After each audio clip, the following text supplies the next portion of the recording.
taste of empires crumbling in the gloom. Napkin men with metal hearts surround us, drawing nearer, bodies fill the room. Our talking heads parade their faces every day, showing us the way to think and feel, helping us to understand the rich man's point of view. They said it on the news and now it's real.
starting now the Chill Art Sunday. Welcome everyone, happy Sunday. How are you doing? I hope you all are doing very well. I see Lincoln and Torpedo in the chat. Guys, welcome. Thank you so much for joining. Everyone, welcome and thank you for joining. We can only begin like this. What you're gonna do, what you're gonna say, what you're gonna do when they come for you. Ah, Max won. Congratulations to him. I can tell you are happy about that. You were so salty last Sunday because he didn't win. I remember. Hey, good. Good that he won. So then, let's open here the project file. I really hope that I am going to finish this today. I am this close to finishing this thing. I actually did manage to do a little bit of progress on this thing. When was it? I think it was on Thursday, maybe. Either Wednesday or Thursday. No, it was on Thursday because I streamed on Wednesday. So I did do some work on this thing. Let me show you what I did. I might be wondering what the heck is going on with the creeper over here. I was trying to give this creeper some sort of texture, so I did this thing here to use this as a texture. Obviously, it is unfinished. But that aside, let me hide these layers. That aside, as you can see here, I did most of the shading on the creeper already. However, that was about everything that I have done. I didn't do much else. I was going to, but I was in a really bad mood. Actually, this week has not been very good for me. Oh, it has happened since I've been here 2 weeks ago. I wouldn't really say a lot, but I did do some progress. I have finished shading Silvertrot completely, Torpedo.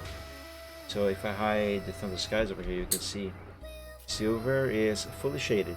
All of his line art, his body, everything has lighting and shading, in accordance obviously to the angle of the light source, all that sort of stuff. For the most part anyway, because I still have to figure out the shadows that both of these characters, actually the 3 of these characters, I gotta include the creeper also. I still have to figure out the shadows they are gonna be casting on the wall of the cave. And that's probably gonna be a little bit complicated. Hopefully not. It is a fun thing, however, I do have to say that. So I think the next thing that I'm gonna be doing here is finish shading the creeper actually.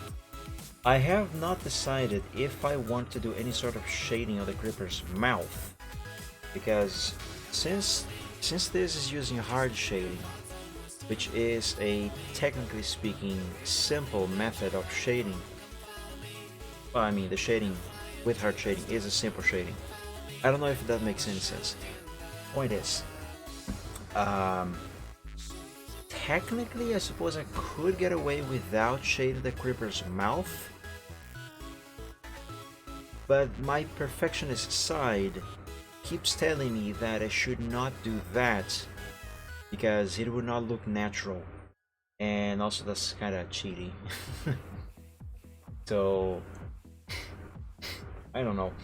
What I might do for the creeper's mouth is actually draw samples, you know, like I was doing with Thunder Skies and Silvertrot, just rubbing the brush, not exactly randomly, but not perfectly, just to have an idea of where the shading should actually go.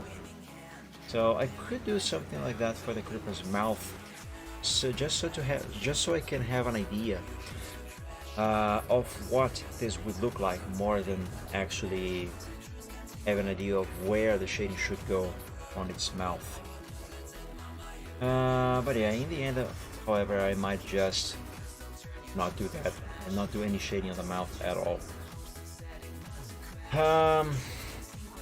Regardless, kind of gotta figure out where shall I start. Let's begin by hiding the torch. And actually no. I feel like my brain is kind of pudding. I finally watched the highlights now. Have fun, Lincoln.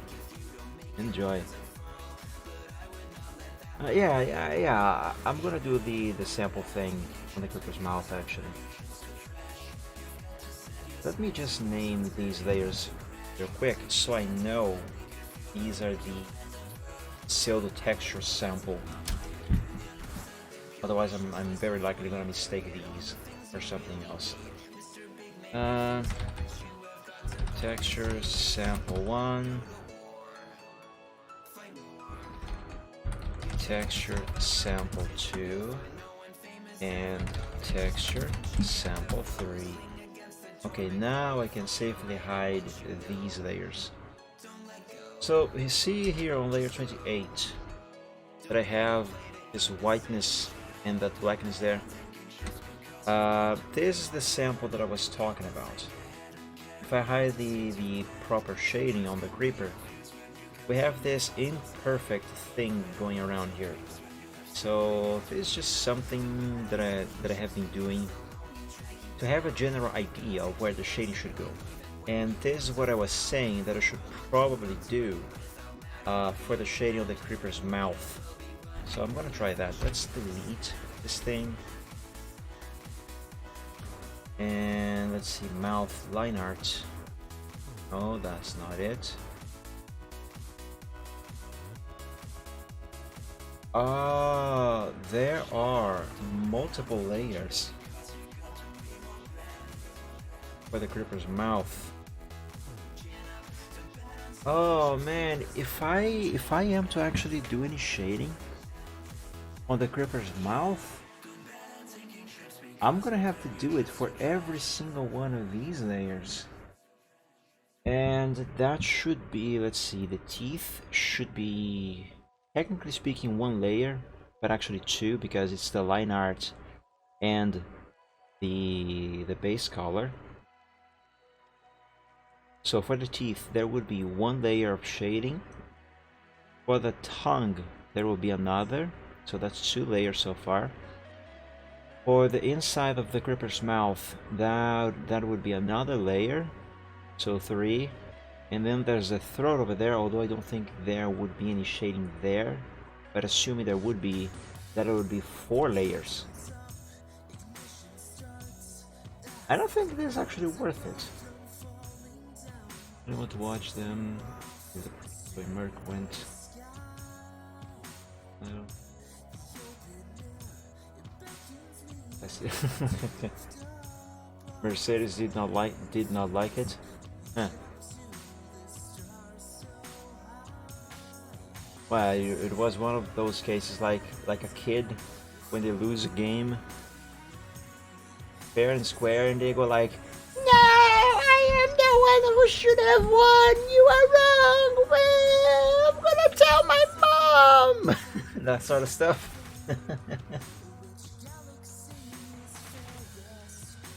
Oh boy.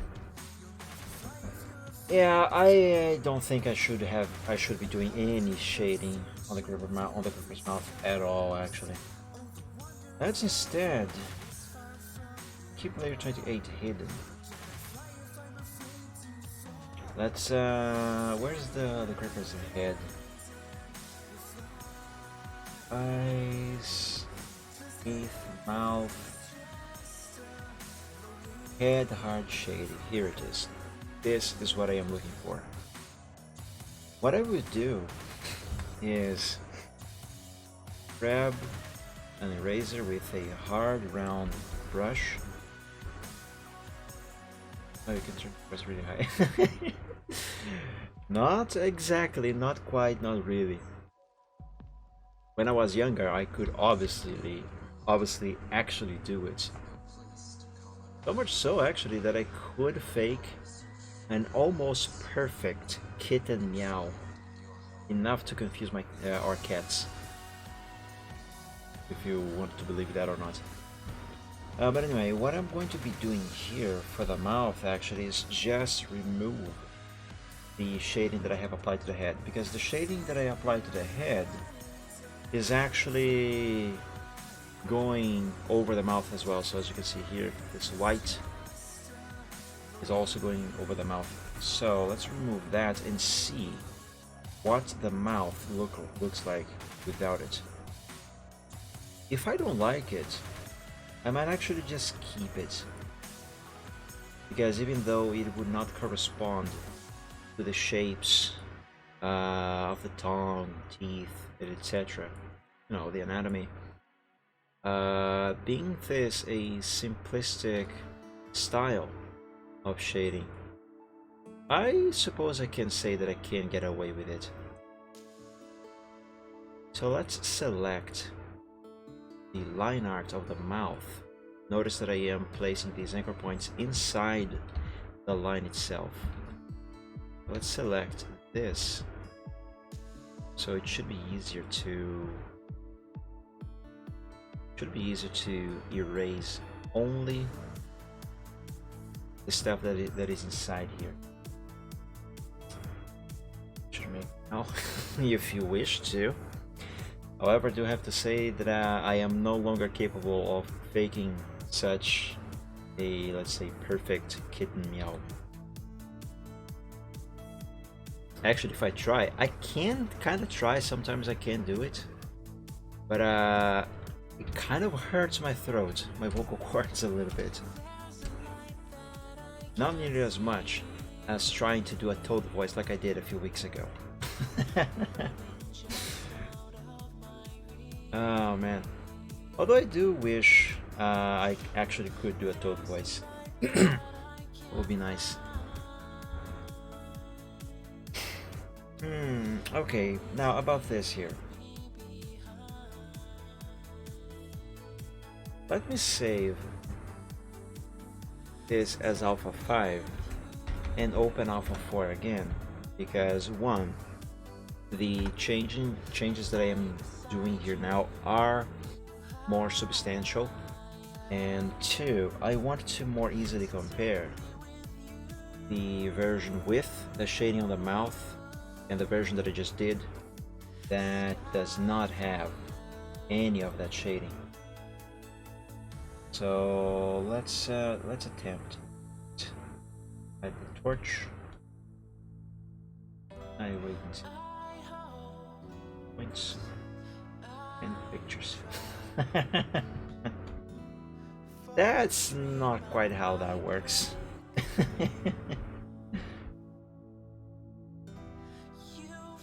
Okay, let's see if I can compare this. If I can align both of these, that would be great.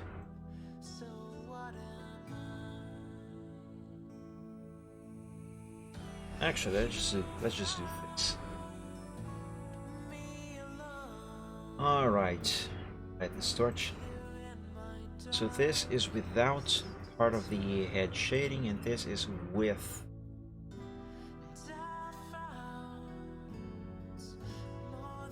I think I actually should keep that that shading there. Like I mentioned, it does not correspond to the shapes and anatomy of the interior of the Gripper's mouth. However, let's not save Alpha 4. However, it does help a little bit to sell the illusion, so to speak, that there is a strong source of light on that particular side of the Gripper. So let's keep it instead.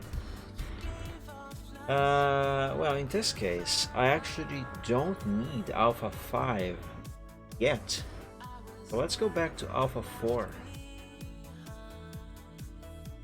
Let's save over Alpha 4 and delete Alpha 5.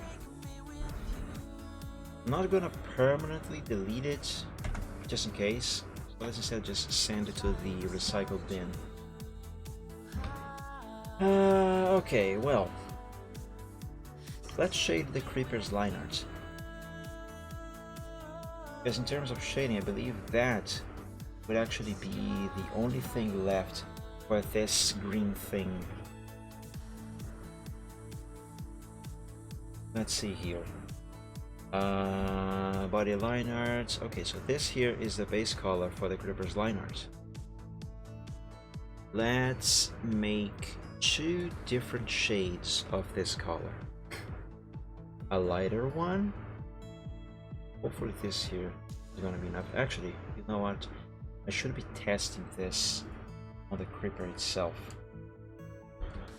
See if I am setting the correct shade. Okay, this one here seems fine. Let's swap. And this here is the base color. Let's make now a darker one. And let's apply it. Okay, that is not dark enough. Must be darker.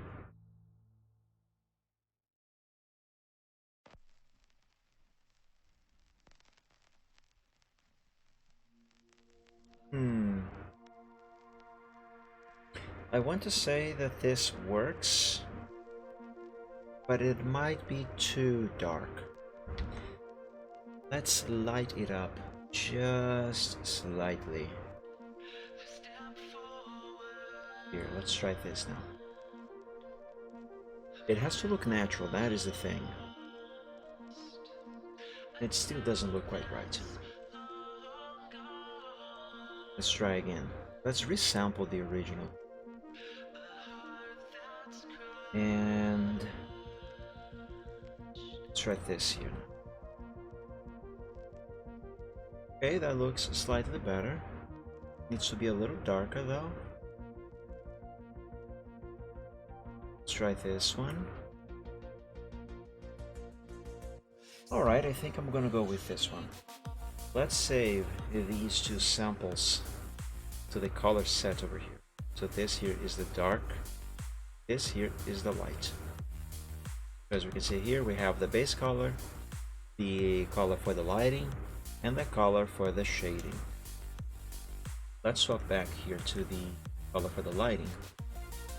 And let's begin shading this thing. As always, I have to follow that's the wrong layer. Oops. As always, I have to follow the direction in which the shading is going. So, let's make a curvature. Should be fine for now.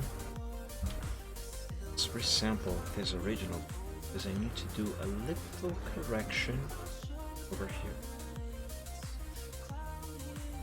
Yep, like that. Very nice.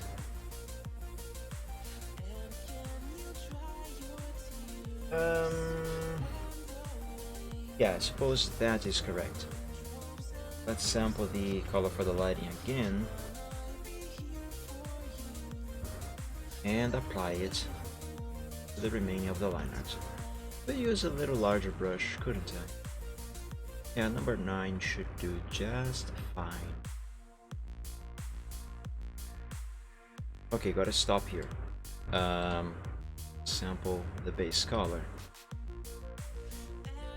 Do this.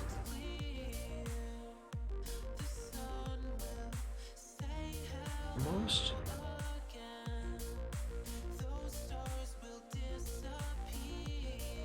Okay, I suppose this is correct. Maybe just a little snip right there. Alright. Swapping back to the lighting color. Let's do this on this line. And the same thing up here. The Creeper's upper lip. Do Creepers even have lips? They seem to always have their mouth open.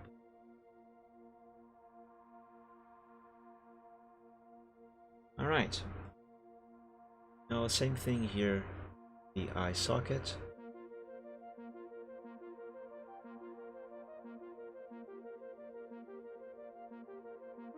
Notice that I am stopping the lighter color right at the edge where the line art kind of meets the lighter color for the shading, or the lighting in this case.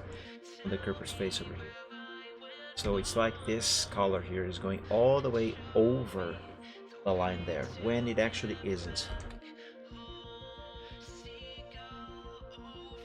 Right, so let's now sample the color for the shading. Grab this one and the base color. And let's shade.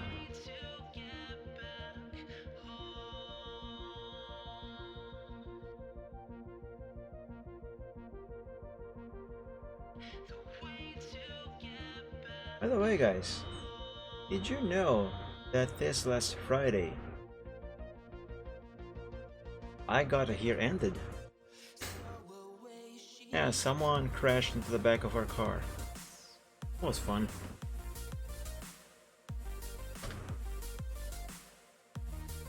Okay, this here could curve a little more. Okay, I might have gone overboard.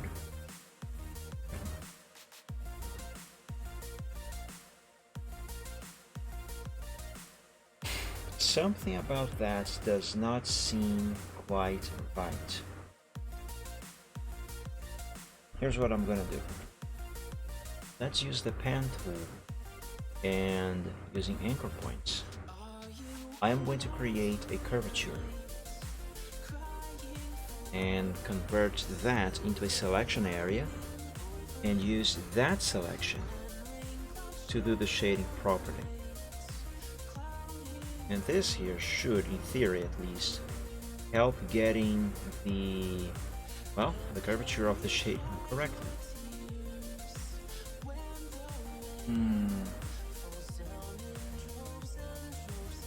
Maybe if I curve it just a little. Alright, let's try this.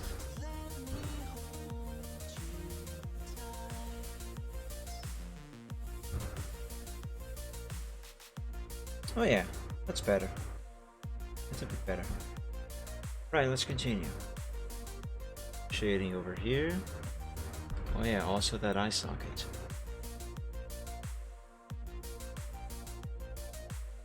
There. There. Should I remove this shading from the eyes? Probably. Let's first finish the shading of the line art, and then I'm gonna check that out. For this one here, I think I'm gonna use a selection. Is this supposed to be curving like this? Let's try it.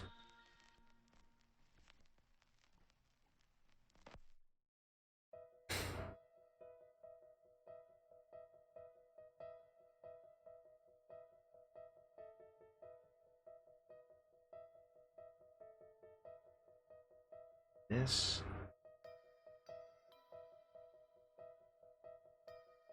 Yeah, let's try this. Selection.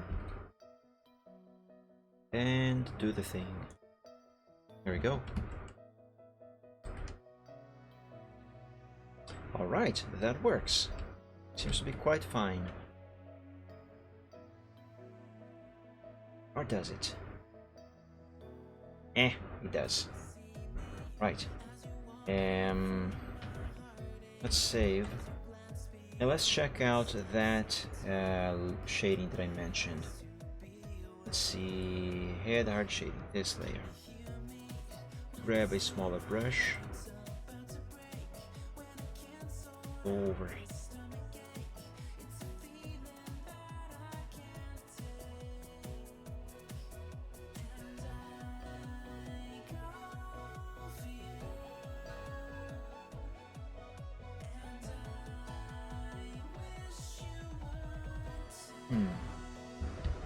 So this is with that lighting there. This is without.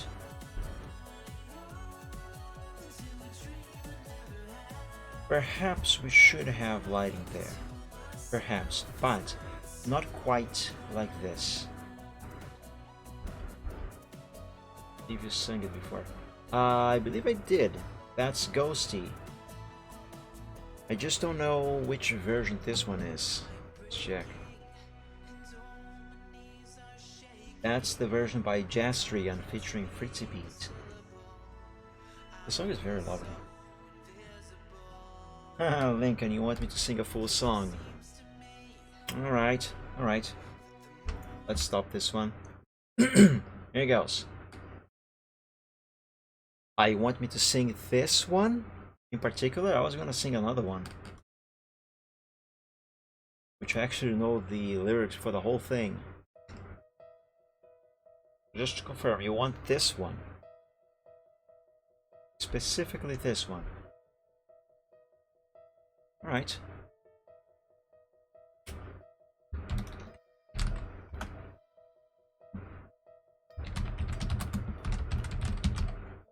Frick, where am I typing?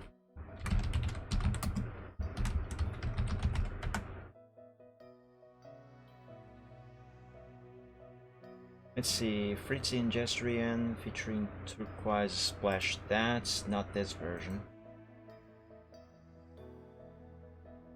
Jastrian, Ghosty featuring Fritzy. This should be the one.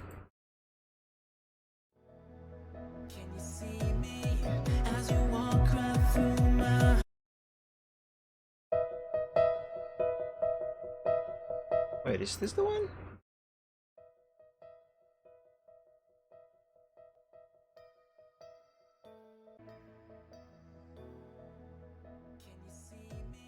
Yeah, it seems to be.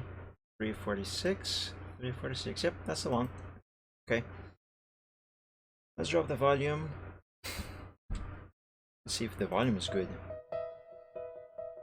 Because the idea is to hear my voice as well, I suppose. Let's set it to volume 10. Is this 10? Ah, frick. Whatever. Where are the lyrics? I don't know if I'm gonna do a very good job at singing this time, because my voice is not very good today. Well, not that I ever sing good to begin with, in the first place. But you know what I mean. Alright, let's try this.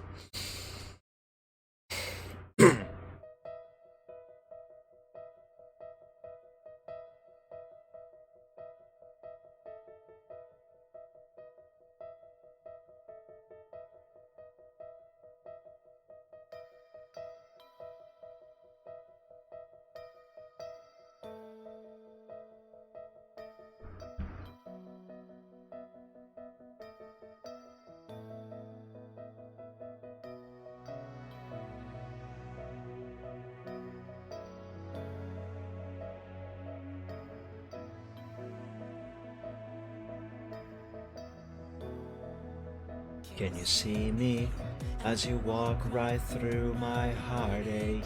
As you glance beyond the steps I take, my eyes to be awake.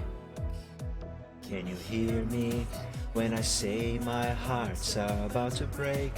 When I can't sort out this stomach ache, it's a feeling that I can't take. And I call for you, and I wish you would too.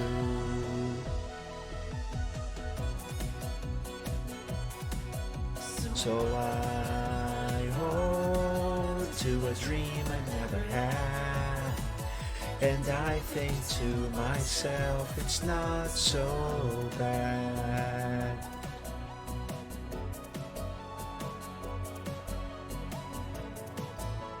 Little off sync, but it's doable, yes.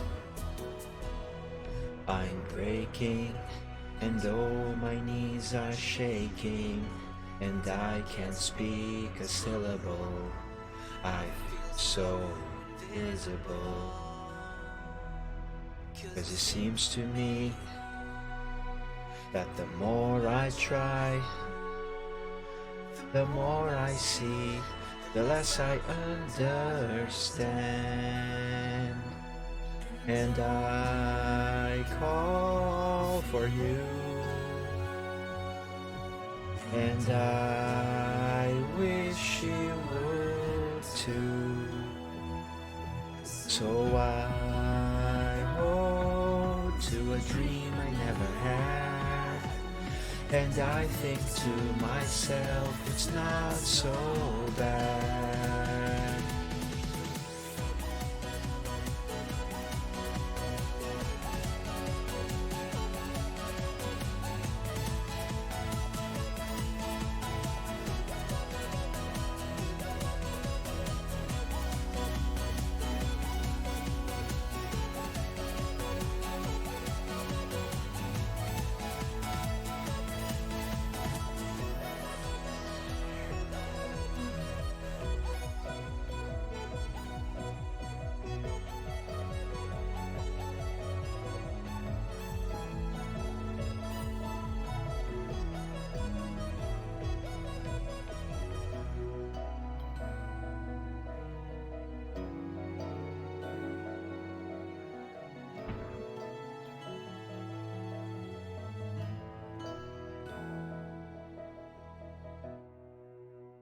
This song is lovely. It is still to this date one of my favorites. Oh, since we just heard the whole thing, let's skip to the next one here.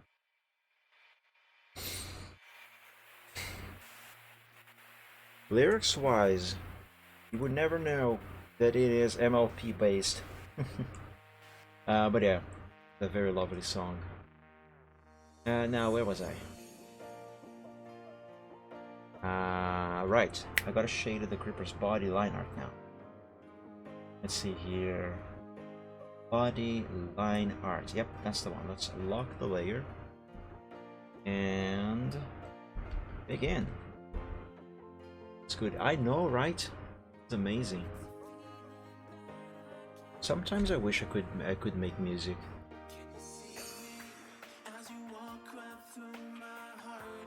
Yes, Lincoln?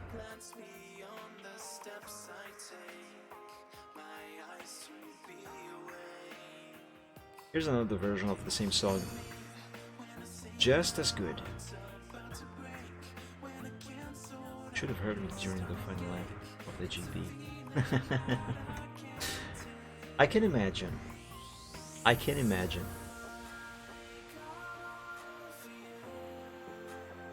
I can definitely imagine.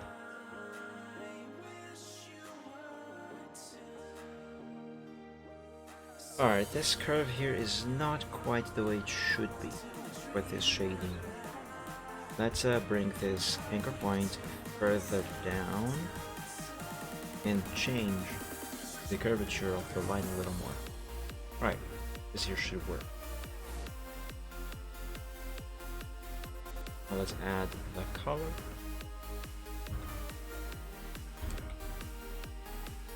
Speaking of screaming, I was so looking forward to playing Phasmophobia this last Friday on the Gaming Friday, but unfortunately, due to a series of events, I was forced to cancel the stream. Actually, when I was supposed to be streaming, I was driving far away to the other side of the city, basically, and got rear-ended along the way at a traffic light also. So, needless to say, I was quite upset on that Friday. I actually am still recovering, mood-wise, to be honest. But anyway, although I did not stream, I finally managed to play Phasmophobia last night with some friends, because I really wanted to try out the new Christmas update. I did some streams of my own. It is a fun game. Never seen winning overtake happen in the final lap. Lucky it did then, huh? We need some shading right here.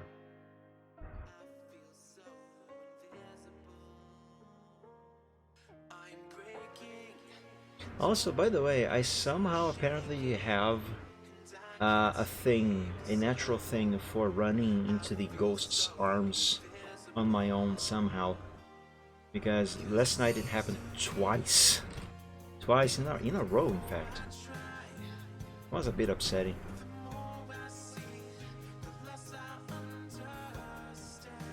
At least on the second time it then happened, I did not lose any equipment because my friends had put all the equipment from their budget, so I didn't have to put anything myself.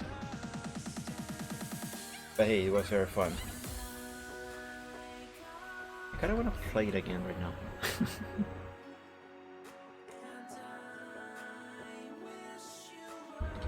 Alright, is that there correct? No, it is not. That is the wrong color. Here's what I gotta do. I gotta run the base color on this line over here. Just like this. There. Now that is correct. Let's do some shading on the line art over here as well. Oh! I forgot to shade the creeper's claws. I gotta do that. That's gonna be easy. And before it is not. Right, this one here, let's do a little notch over there. Should be fine.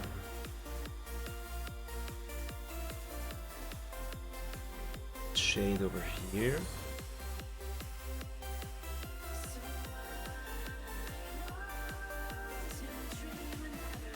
And do that same trick with this line over here. Alright, that seems to be fine. Now let's grab the color for the lighting. So here we go. That one. Let's go down here. And I think I should use the pen. Yeah, I should use the pen for this part here. So it should curve more or less like this. So anchor point right here. Oh, hey, there's another version of Ghosty.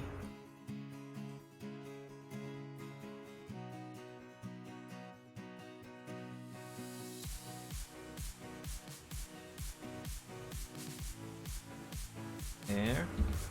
Let's move this anchor point. This there and this in here. Make the selection and apply the color.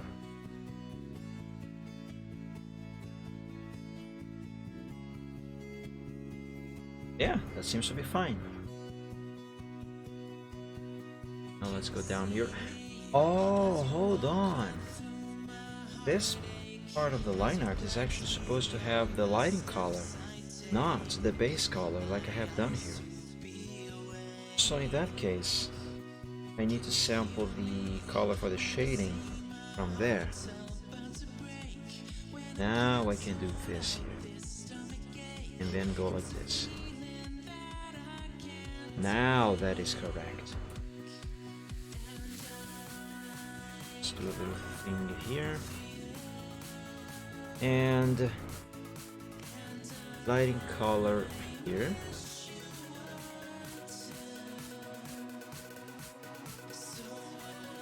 Yes, I am intentionally going overboard on the claws there. That is fine. That will be corrected later. Doing it this way now makes it easier to do what I am doing. Alright. So that is done. Let's see what else. Okay, that should be about it. Let's save. Let's do the shading on the claws because I have not done that yet. And that is required. Is it? I don't know, let's do it. Let's do it and see what happens. So let's grab white and black. Switch to white. And where is the torch? There is the torch. Okay, so the light here is being cast from above, sort of. So, am I on the correct layer for this? Yep, I am. So point there. Actually, this entire claw should probably be lit up. How about cancel that anchor point? There we go. So yeah, let's try it.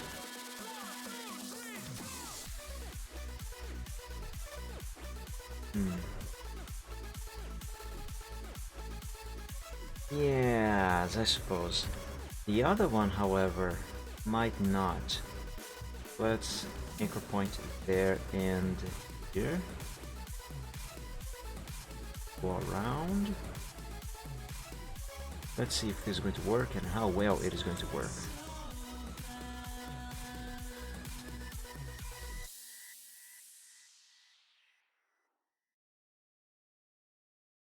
Well, this actually might not do any difference whatsoever. But let's do it anyway. Let's do it in C. Let's do kind of the same thing, but this other claw over here. That's a bit different. Red point. There.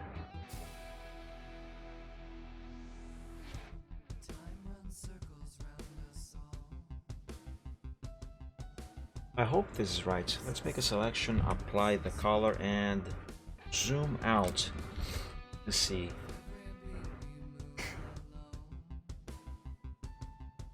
Yeah, that actually seems to be fine. Very good. Question is, should I apply shading right here? You know, to imply that this claw is casting some shadow on this one and this one on that one. I don't think the angle and distance is actually enough to justify that.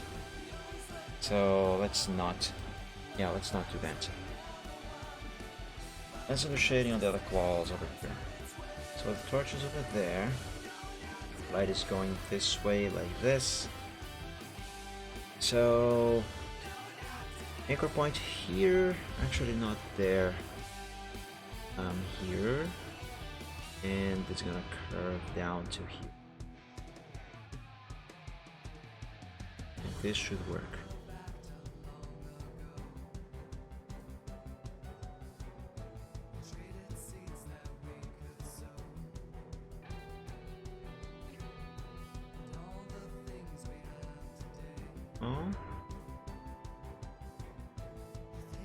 Is this right? I hope it is right. Well, let's apply the color and see what it looks like. Yeah, that works. That works. Now for this next one, I am not going to do any shading here, but it does require some. So instead of actually applying the black color for the shading, what I will do is simply not place any white there. That way there will be the color for the lighting, and the shading itself will actually be the base color. And I should be curving this. This goes over here. And I'll just say all the way back to the first anchor point, or should I make one here? I think I should make another one here. Yeah, let's try this.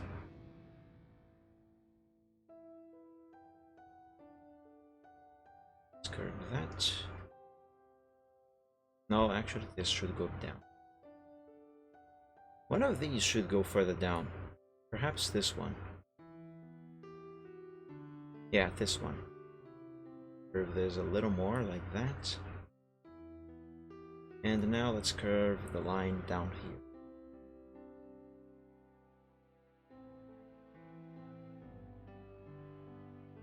I'm not very convinced that what I did here is correct, but let's see. Yeah, that looks odd. That does look odd. Let's undo and go back to this. And oops, that's not what I want to do. That's not what I want to do either. This is what I want to do.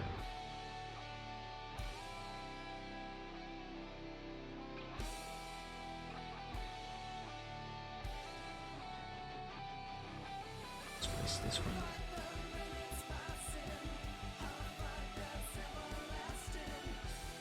Alright, hopefully this is going to look better.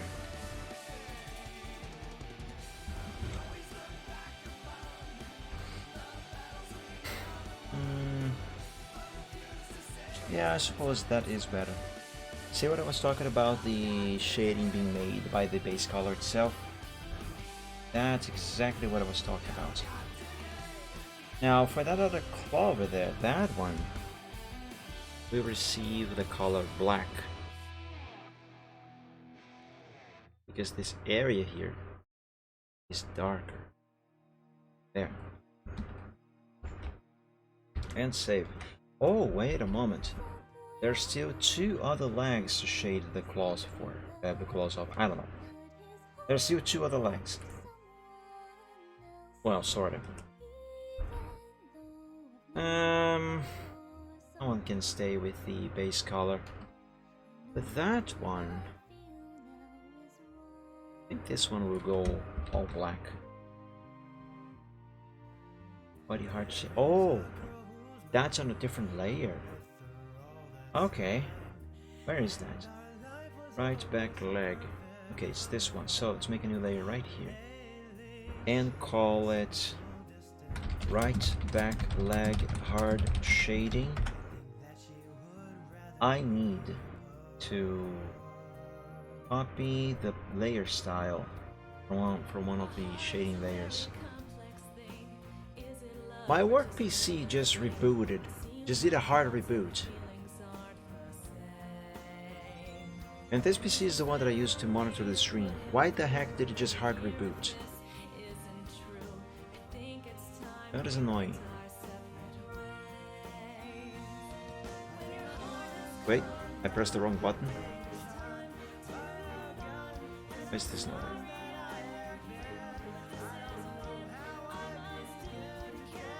Wait, that's not it. I'm trying to switch to capture of the other PC, but on a small size on the screen here, but for some reason that is not working. In any case, there, it just did a hard reboot. What the heck? Why did it a hard reboot? That is so wrong.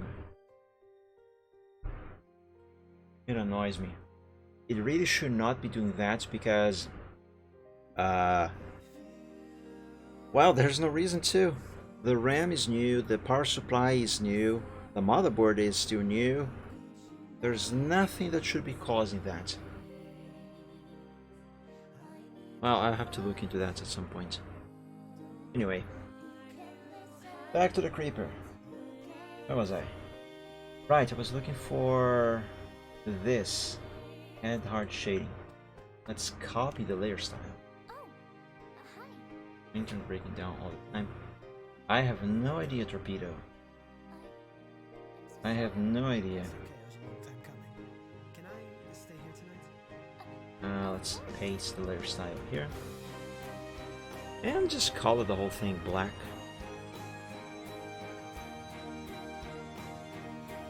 Just like that. Now, since that is in complete darkness, I can go ahead and do just the color for the shading.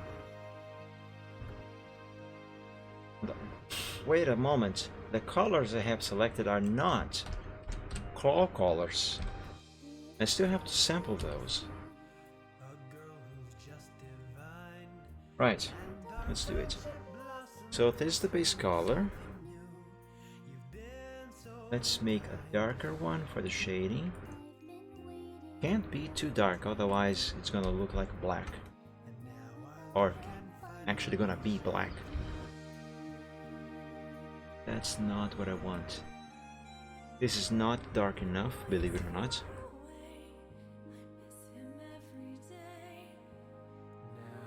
This should work. If I go any darker, it's gonna turn into black. Okay, now that is way too dark. Let's make it lighter.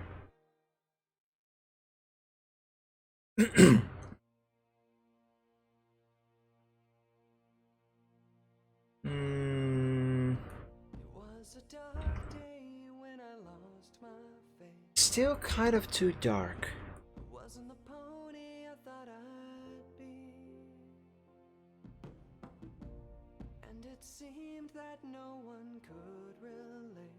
Alright, I think I'll have to go with this shade. Line art wise, it is too dark, but in relation to the color of the claws, it is almost not dark enough. But I think this is as good as a balance, as good of a balance as I think I'm gonna reach. Let's go back to the body line art and try with the color of the lighting. But this here's the base color, right? Let's make it lighter.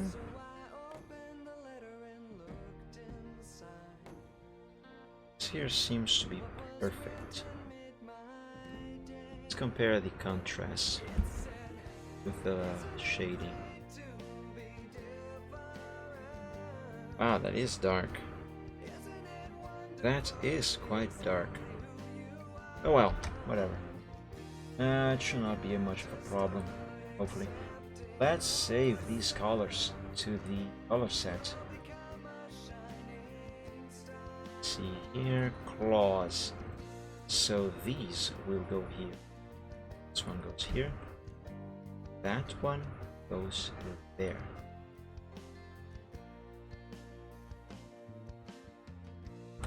Now let's do the lighting.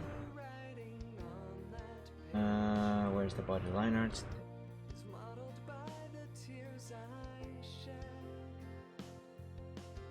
No.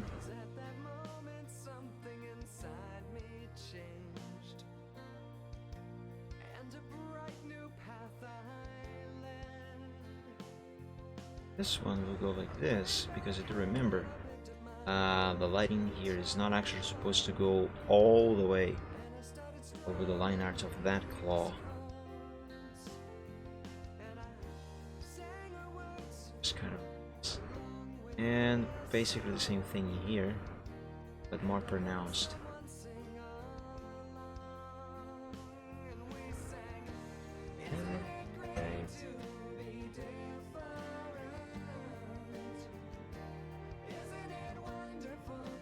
Wait a second, this one is supposed to have base color only. Let's sample this lighting color and the base color. And try and not go overboard with the base color of the claw. Because if I do, then I'm gonna have to switch to the lighting color for the leg and reapply that over there. And this seems to be fine. Let's go over here. I need to resample the colors now. Here, lighting and the shading.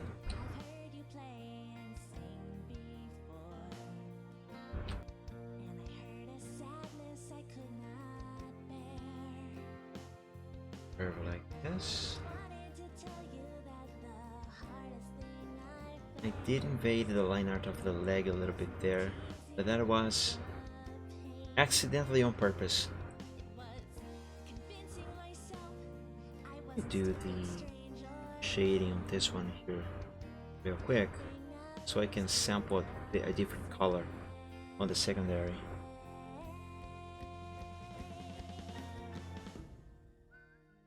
Because I will need to do it. Now I can sample this one.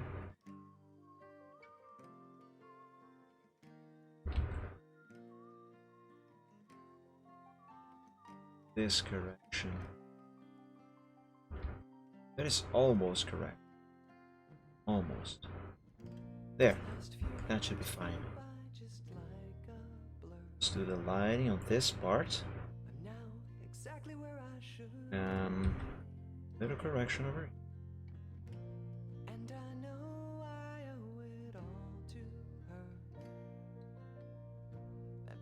Should this be like this, actually? I have a feeling that it shouldn't.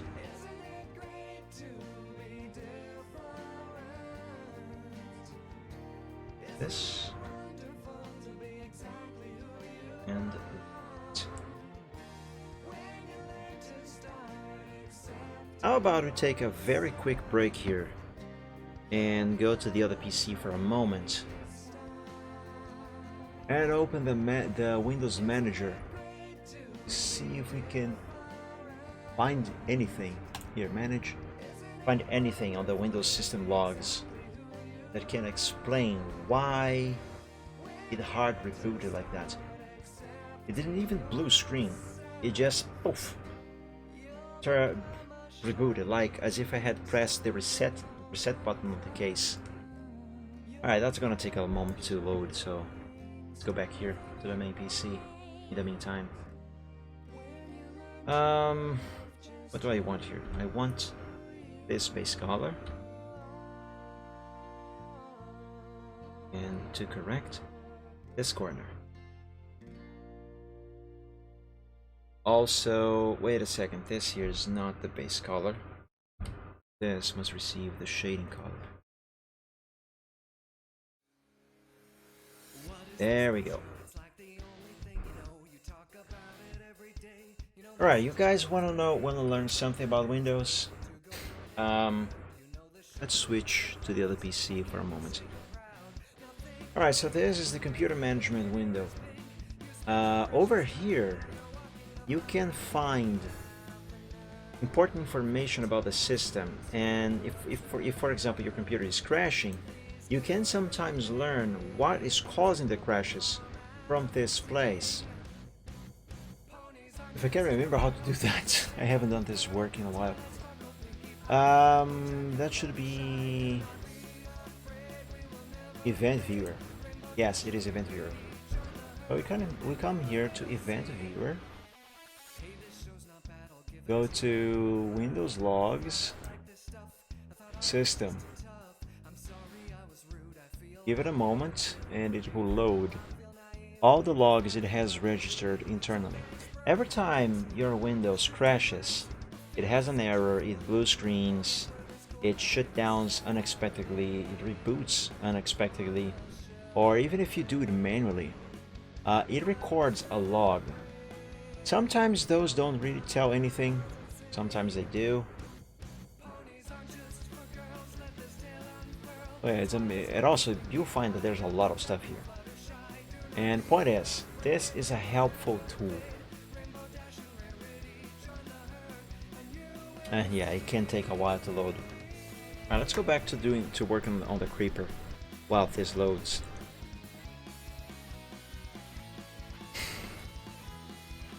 Should I add some lighting to this part of the claw? Perhaps. Or perhaps not. Yeah, perhaps not. Let's not go with it. Hey Pianist, welcome to the stream. Happy Sunday. How are you doing? Thank you for joining. I think I have finished shading the creeper's claws. Well, in that case, I can save. Very well. Let's see. Okay, the creeper is fully shaded. Oh wait, no, hold on. I said that I was gonna check that shading on the eye sockets. I mean, art yourself. That is awesome. What are you drawing?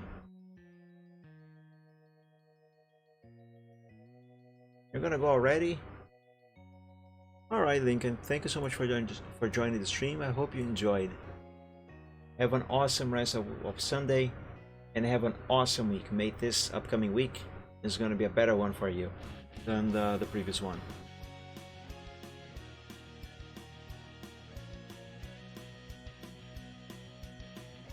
Celebrate Max. His word. Nice. Have fun there. Okay, guys, let's go back to the other PC briefly. The logs have loaded. Alright, so these are the errors. The download maps manager service hung on starting. This is irrelevant. Here's warning. What is this? The application specific permission settings do not grant local activation permission. Okay, this is relevant. What we should be looking for is something that says critical. Although these here should also be checked occasionally, depending on what is going on with your PC. But in my case, I'm looking for this one here. Turn on power at 406. Yep, I think that was the hard reboot. Wait, at 406? Is it already being over 10 minutes? The system has rebooted without clearly shutting down first. This error could be caused by if the system stopped responding, crashed, or lost power unexpectedly. Well, this actually doesn't tell me anything. It really does not tell me anything. It does not tell me why it did it. Why have you hard rebooted, you stupid computer? The last time it did it was on the 9th of December, apparently. Same reason. Why did you hard reboot? Why? Why? How many times am I gonna have to fix this computer? Seriously, it has zero reasons to have any problems right now. Whatever.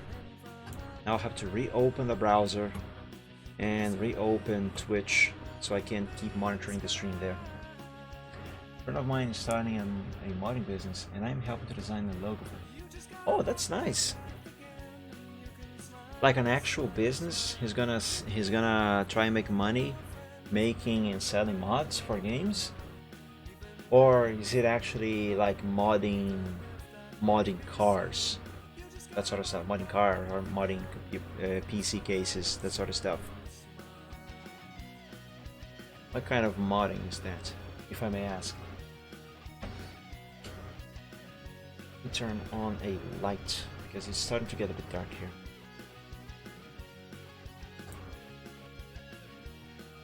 Also, just a moment, I'm gonna go back to drawing again.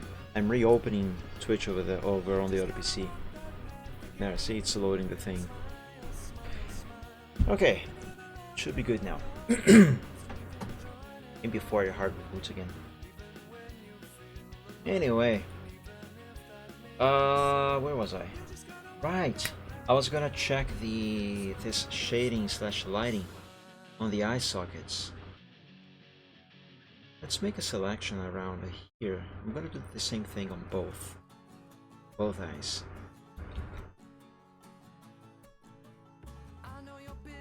And then I'm going to erase the shading and lighting that's inside these eye sockets.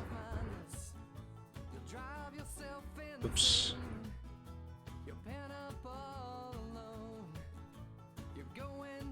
Yeah.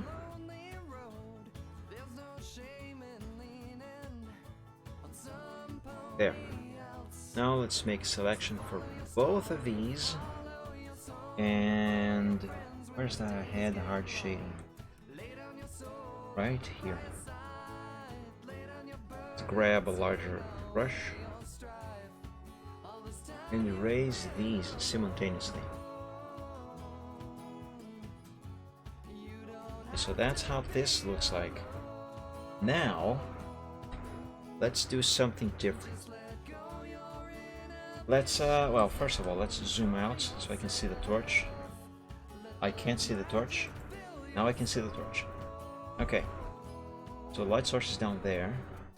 So considering the likely shape of the inside of this eye socket, we should have an anchor point here, curving up like that, and ending right there. Let's try this. Specific sports for handheld consoles and software. So Oh, I see. So like home brewing. I don't know, I have never done homebrew.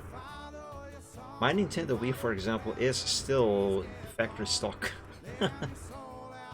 Even though there are a few things that I would like to run on it that it does not officially support. But for that I would have to, what is it called? Jailbreak the system? And yeah, I think that's it. But I am afraid to break the system also, so I never did it. Let's move this down. And this one can be moved down a little bit as well.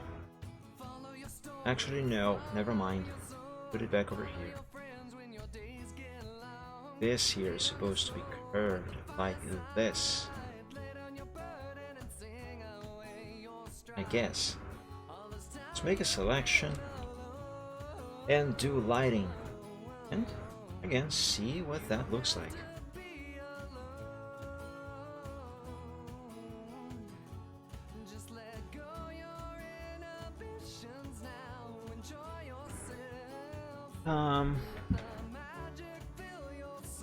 That looks odd. It looks odd. And also, considering what I am doing right here, right now, excuse me, it might actually make more sense to keep the original instead of doing this. Let's undo and go back. I run out of undos. I cannot undo any further to restore the original shading here. That's fine. I did just save before I made these changes, so I can just go back.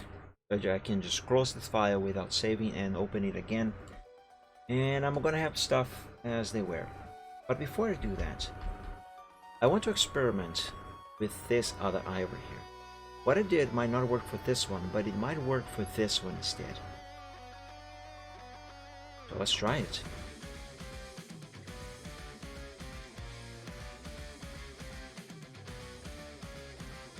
Now let's use the convert point tool. Whoops. Oh my god, can I not do that, please? Oh my god. Oh, I'm stupid. I selected the delete anchor point tool instead of the conversion. I hate when I do that. Alright, put that there. And put this here, question mark? Sure. Make selection. Go.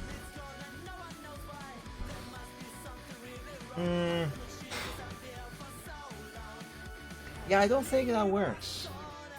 I don't think that works at all. Like, if I am to add another one like that over here, more or less the way I kind of wanted. Yeah, that doesn't work. It doesn't work at all. So I either have nothing on those eye sockets, or I have it the way it was before, which I think is actually going to be the better choice. So let's close this without saving, and let's open it again. There we go, now it's back to the way it was. Alright then. So, assuming that the shading of the Creeper is actually complete, that I have nothing else to do on it, which I don't think I do, it should be a prime time to try and do those textures.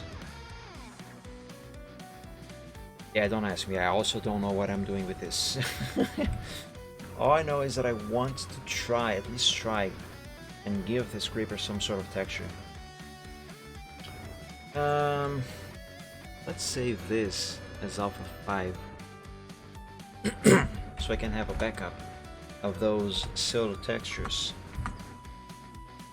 before I make any changes to them.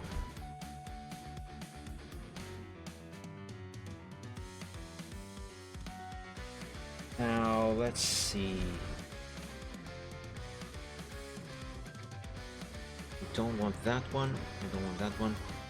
I want this one. Actually, I want both of these. Let's merge them together. Now, like I mentioned, I don't know what I am about to do here.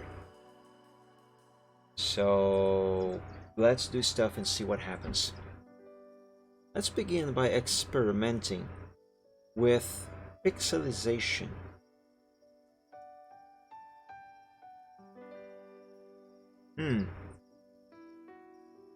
That kind of looks like there's something naughty on that creeper, and I censored it.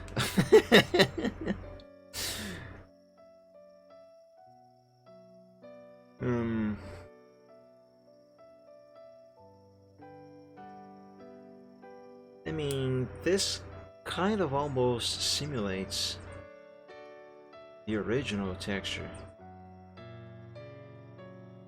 What if I use instead the smudge tool with this brush and do this?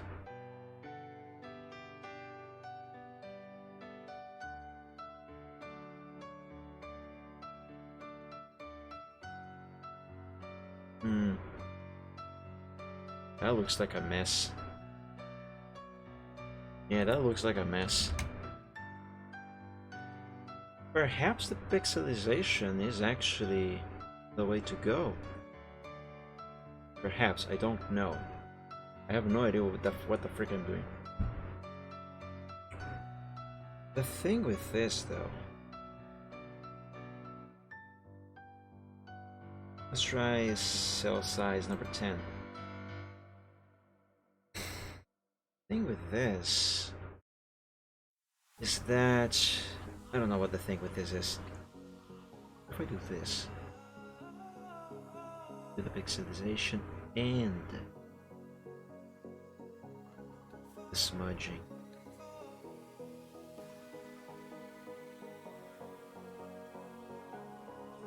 Even though I am making an ellipse like this, for some reason the middle is being completely horizontal.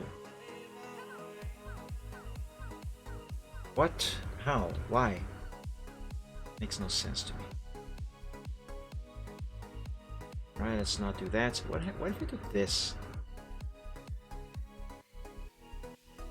Nope, that looks messy. What about blur?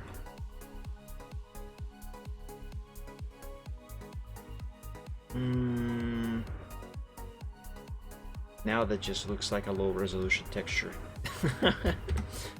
Not that this looks much better, to be honest. What if I do some morphing? Nah, doesn't help. The pixelization might be the way to go. Let's duplicate this other layer here and put it, place it, this leg. Yeah, sure, go like this. Now let's grab this chunk, that, and tilt it. Yes. No. Cancel that.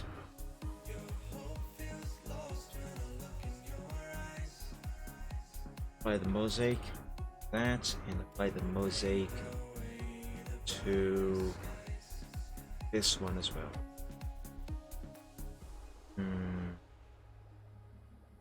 Hold on, don't do it yet. Duplicate this layer first, because I kind of need it for the head as well. Now I can apply the mosaic effect. There. Let's bring this to the head.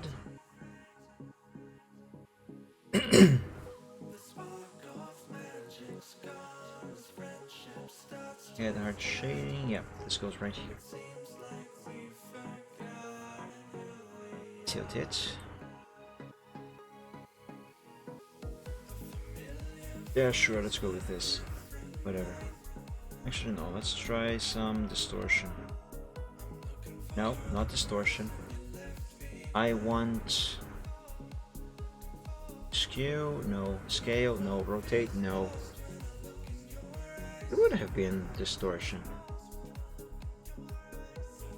Would? Nah, never mind. Let's just apply. And mosaic. Okay, now that seems messy. Let's select the body line art as well as the claws, just like this, and that one there. Okay, let's invert this selection and go to modify, expand by 1. I did it wrong. Undo.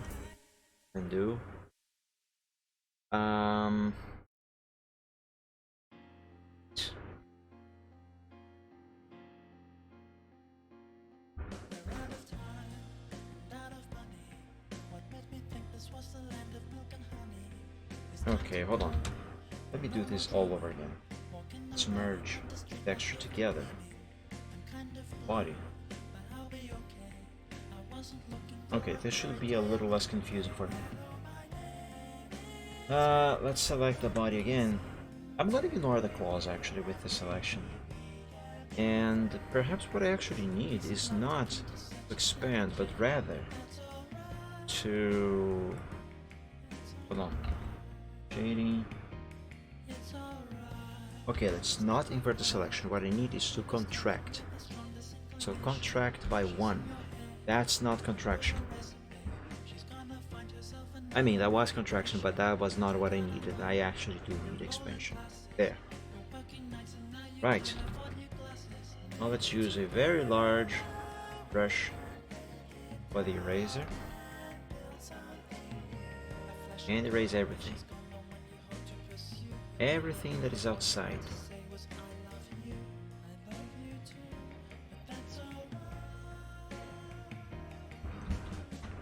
Okay. Now let's use a small brush. Smaller. There.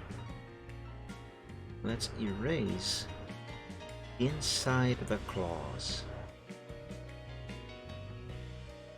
Just like this.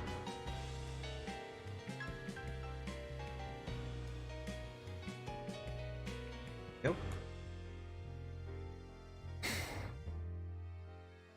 Same over here and here.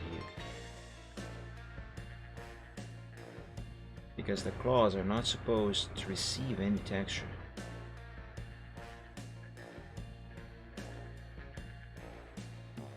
Okay, here's what I was concerned about these pixels. Sometimes in some areas they don't quite seem to follow the curvature of the creeper's anatomy, and that is a bit strange. This.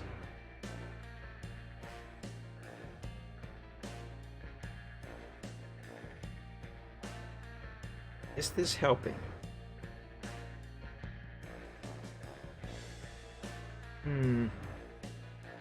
Maybe it might. Maybe it might.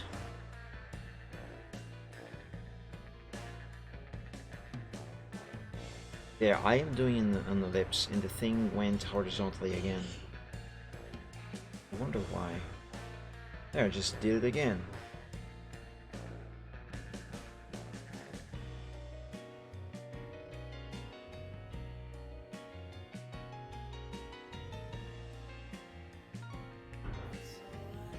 No, it does not help. It does not help one bit. Alright, let's erase the excess of the texture on the creeper's head. Select, modify, expand by 1. That. For the head, I can actually do the selection, including the eye sockets and the mouth, just like this. That should work. And make things easier also.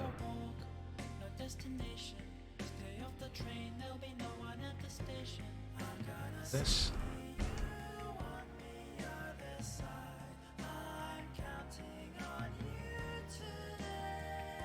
And there we go. Now, I'm not done with this texture. Let's give it a 50% opacity on both of those texture layers. See what that looks like. Alright, let's hide this sample over here. Creeper sample, yeah, let's hide that. Make the torch visible.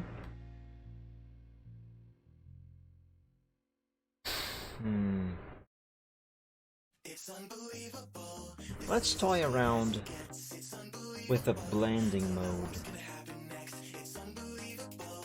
Let's see if any of this makes this look any better. Well, multiply kind of makes it look a little slightly better.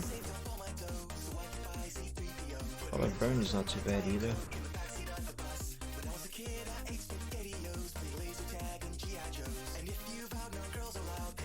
Overlay, not quite there.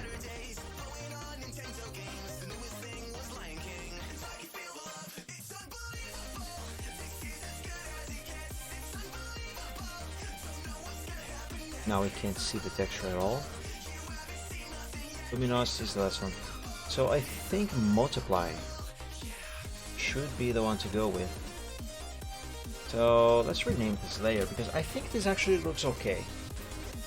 Let's name this one body texture 50% because it is using 50% opacity. Let's copy this layer style and paste it on the texture that I have applied to the head. Okay, paste layer style and let's rename this to head texture 50%. Now let's have a closer look and see what exactly I have done.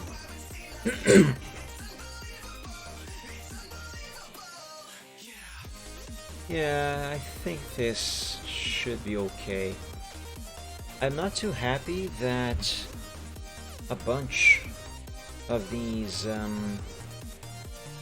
pixels from the pixelization actually look really horizontal, like this is a flat texture, because it is not a flat texture. But yeah, it will do, I guess. It will do. It's not too bad, to be honest. Save. Alright, so considering the shading of the creeper and its texturing is complete, I reckon that we don't have to do anything else there. So let's close that group just like I did. And that extra glow for the torch, do I still want to have it, or do I still want to not have it? I might actually keep it. Yeah, this kind of gives a little more life to the scene, I suppose. So let's keep it there, at least for now, until I change my mind again. And what else? The pickaxes, they need shading. But I really don't want to shade them. Let me see if I can cheat on those. See if I can cheat on them. This is a line art. This is colors. Let's merge these together. Now we have one single thing for the pickaxe. Let's try bevel and emboss. let's not use global lighting. The angle of this shall correspond to the point of origin of the light source,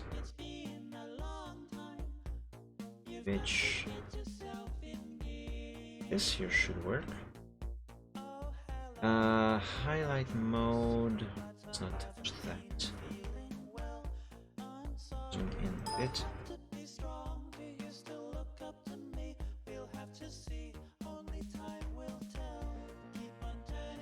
Soften. Size. Not quite. Well, yes, but also no. Maybe like this. Size of 9. Let's not soften. Let's keep the soften at 0. Altitude.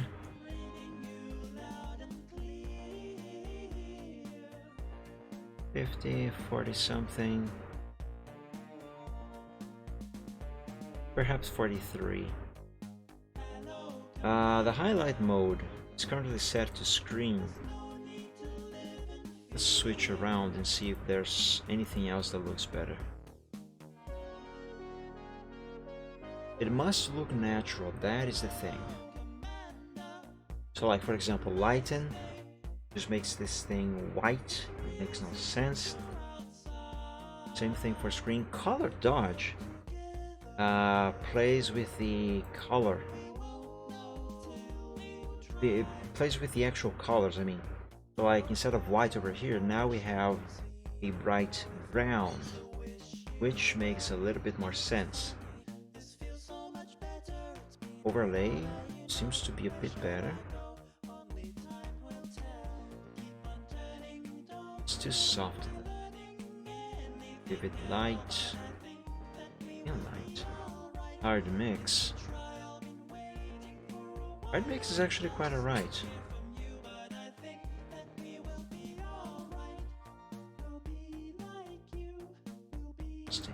Alright, let's go with hard mix. And should I change the opacity? Let's see, the original is 75.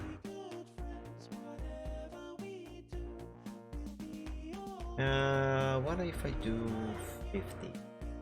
No. 60? No. 70? Let's keep it at 75. No. 70. Yeah, so let's go with 70. Now for the darkness, let's toy around with the blending mode as well. The original is multiply, I gotta remember that. For the shading, I don't really think it's going to make much of a difference.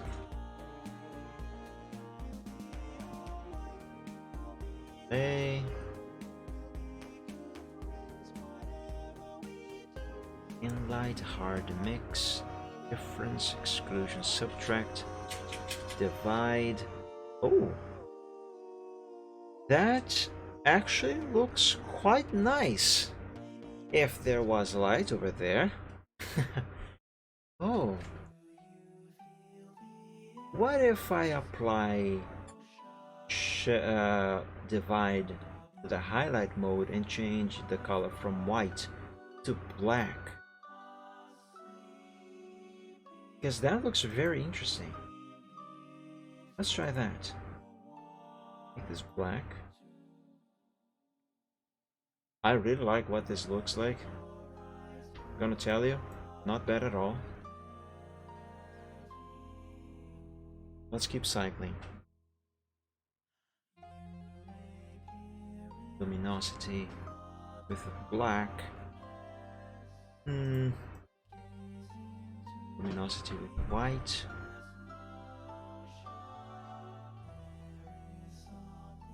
It's quite nice actually.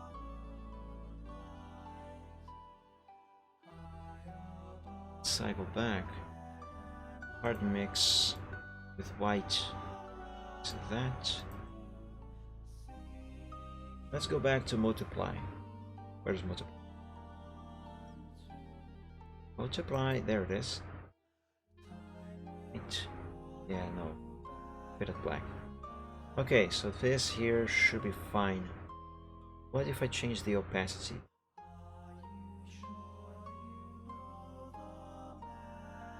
Doesn't make much difference either. Okay. Let's keep it like this. Let's change the size a bit, perhaps? No. Keep the size on 8. No, 9. Yes. No. Do 10. Yes, 10.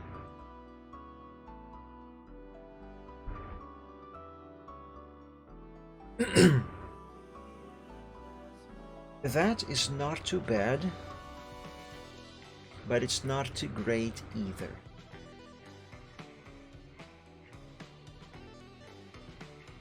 How can I improve this?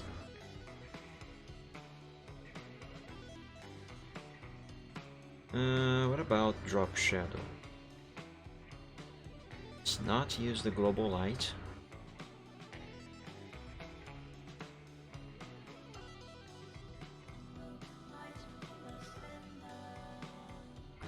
Okay, distance. Put that there. Spread. Size, no. Let's not touch the size. Actually, let's do touch the size. Let's set this to number 5. Let's change the angle.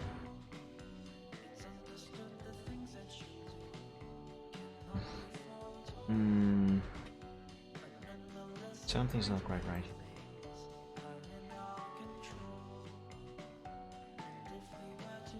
Keep the spread at 0. Use the size. And change the distance.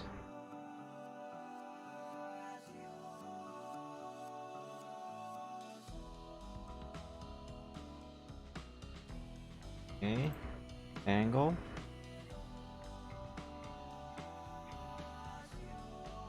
Sure, let's do that.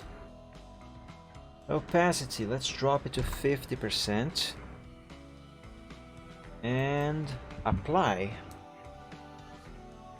And I suppose that is better.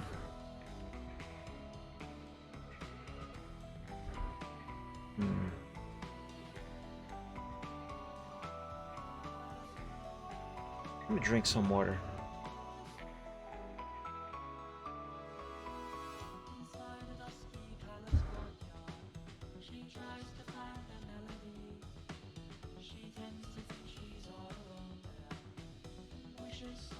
Okay. This is not bad, but here's the thing. Considering where the pickaxe is, its size, and its distance from the light source, I kind of feel like this shadow is too short. I feel like that shadow should be longer. You know what I mean?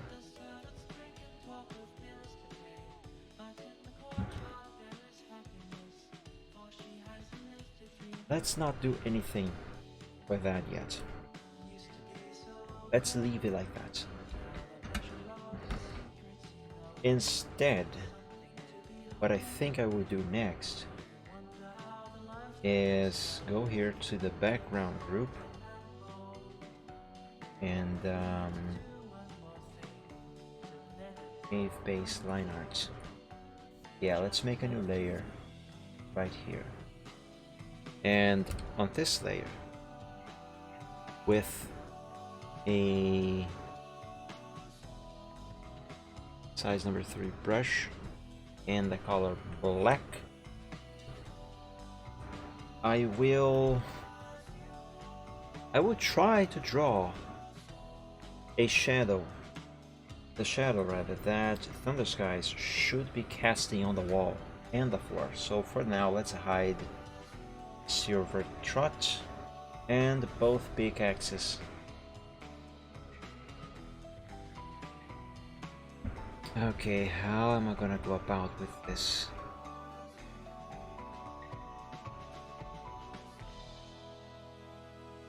So like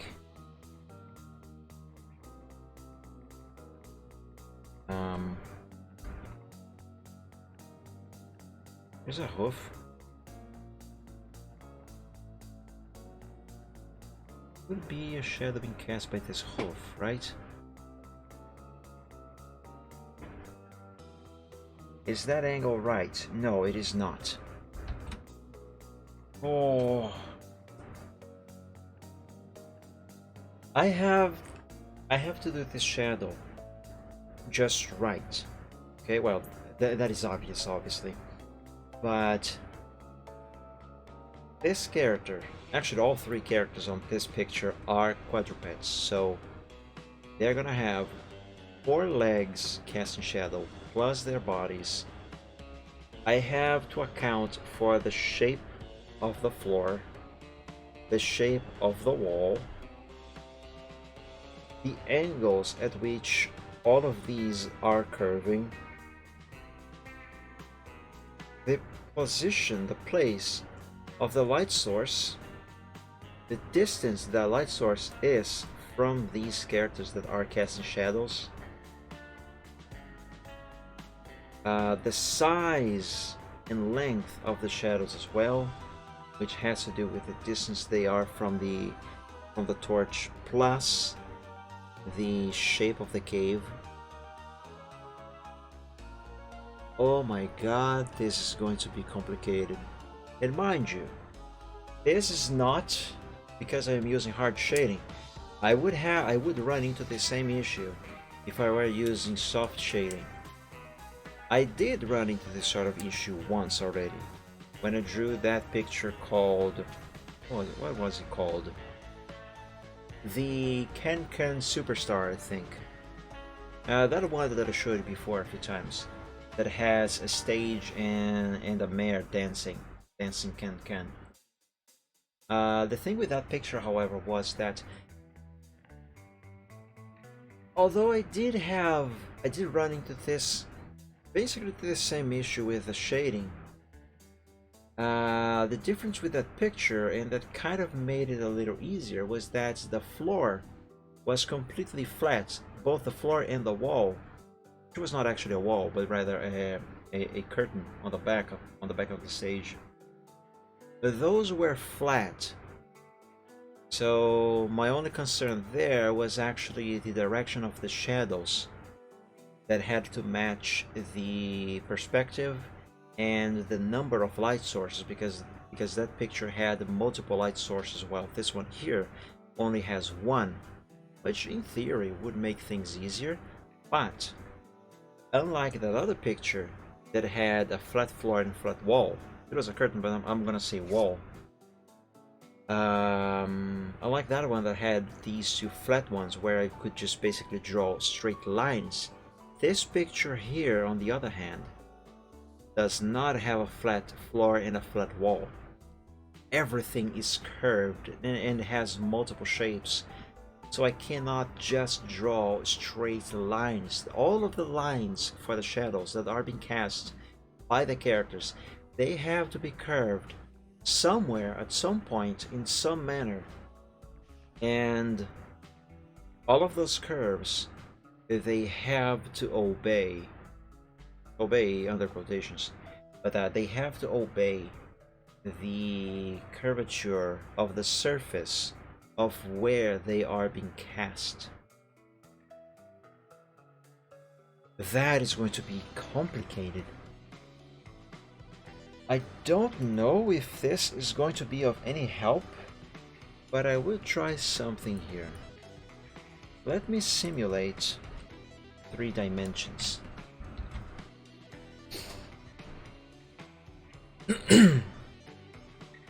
So this would be kind of like this. Let me hide this creeper as well, and the torch.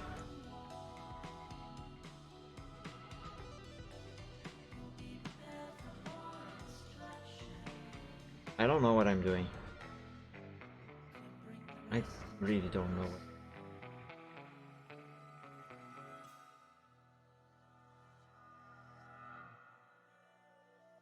I want to think that I am trying to simulate 3D here, but the reality of the matter is that I don't actually know what I'm doing.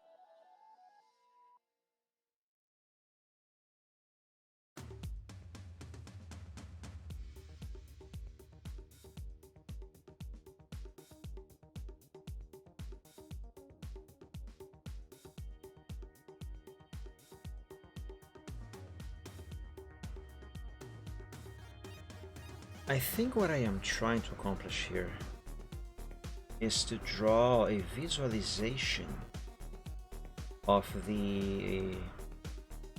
how these surfaces curve. That makes sense.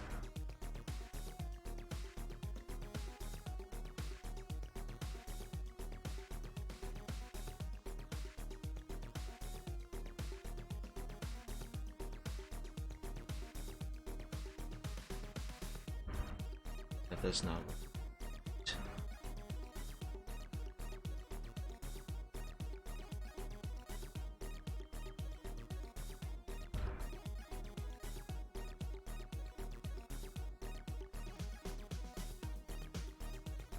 That also doesn't look.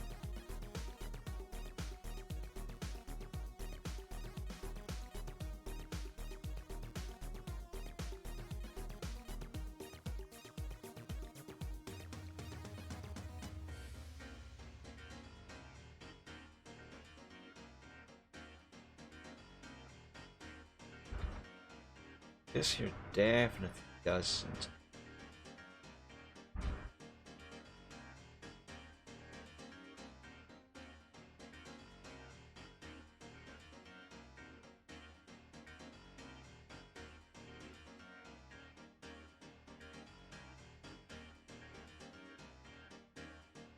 Okay, this looks strange, doesn't look very right, but it already gives us an idea of the dimensions of this cave. To a degree, obviously. It isn't enough though.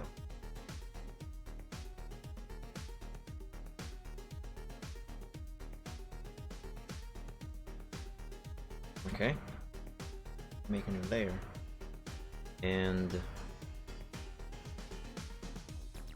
this.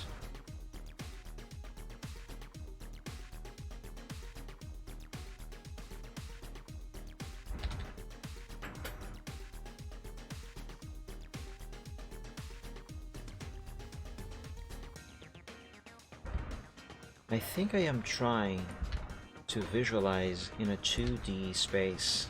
I mean, I'm trying to visualize 3 dimensions in a 2D space.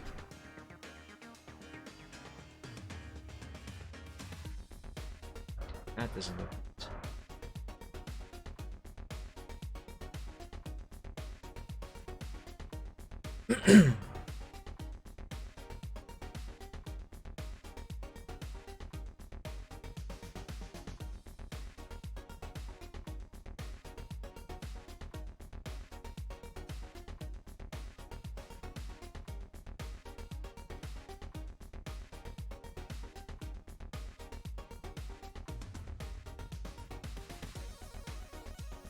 This here is where this wall ends, basically, and where it curves around. Let's try and follow along. That's not great over there, but that's not too bad. I'm not gonna redo that.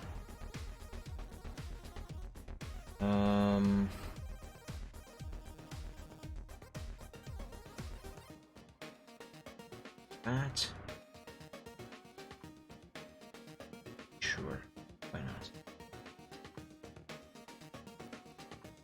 And another line over here for good measure.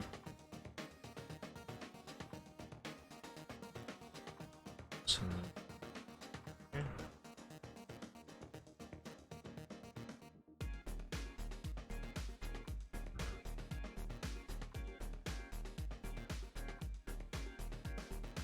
Okay.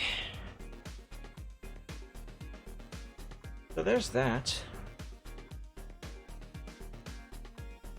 This gives us a sort of wireframe of what the surface of this cave looks like.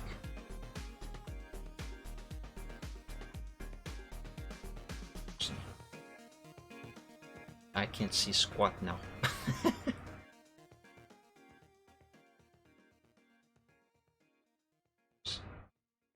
Two of those.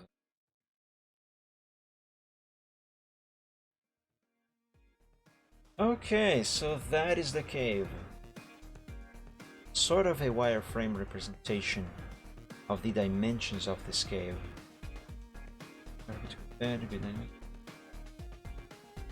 Alright, Torpedo, thank you so much for joining the stream. I hope you enjoyed. Have an awesome week. Sleep well. Bye. Where was I? Okay, I don't know how much this is going to help, but if at all. But let's have it. Let's enable Thunder Skies and the torch. And where is the line out of the cave? Alright, right here. So I have to make a new layer. And let's call this one Thunder's Shadow.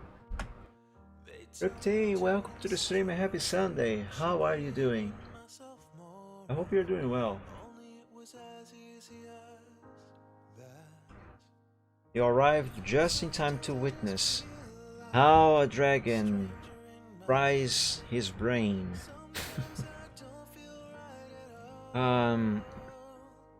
Okay, seriously. I know what I have to do. I think I know what I have to do. I'm just not sure how. Or at least how to get started. Because even if... Oh, nice! Never played that. Right, how do I get started with it? I think that for the sake of contrast, to make it easier for me to see what I'm doing, I am going to use some random bright color for drawing the shadows, and then I can just change it later. Yeah, like this. Time I got 100%. Oh, that is awesome. There are not that many games that I have ever made finished to completion. I think I could count on my fingers how many I have ever done 100%.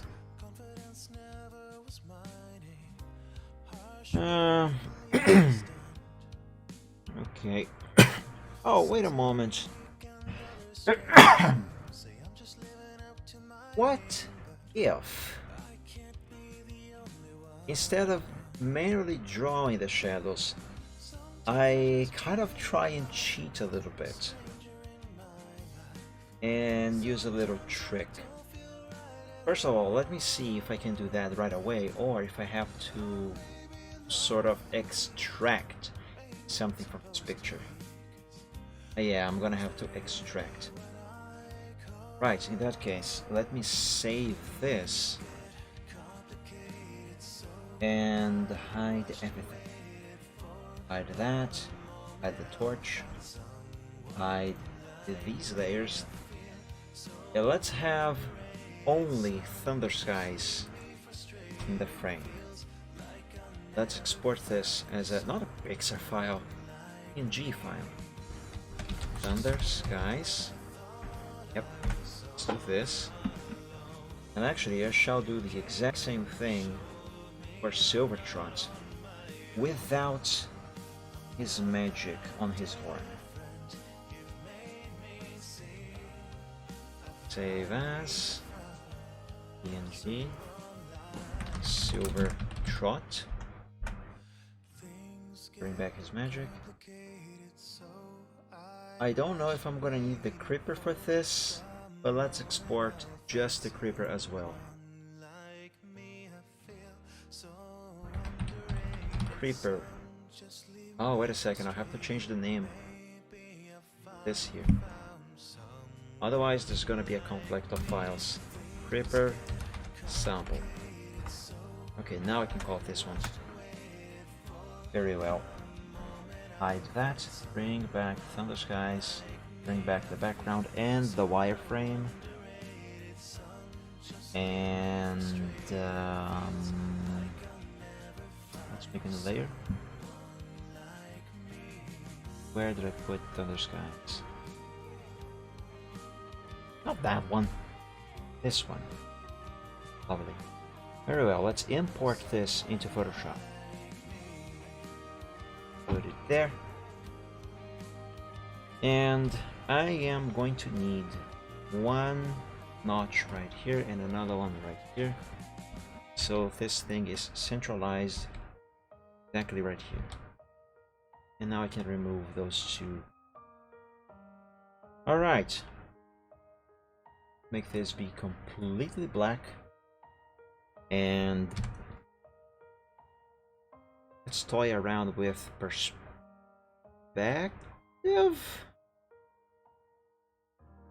No.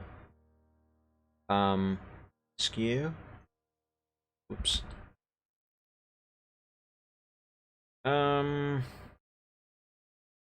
Not quite, but you can already probably tell what I'm going for here. Or at least what I think I'm going for. Let's try distortion. Okay. I forgot to make the torch visible. I need that. Okay, let's try this again. Simplest of simple creatures bound by the laws of fate, and as we shivered in the gutters, far away from home.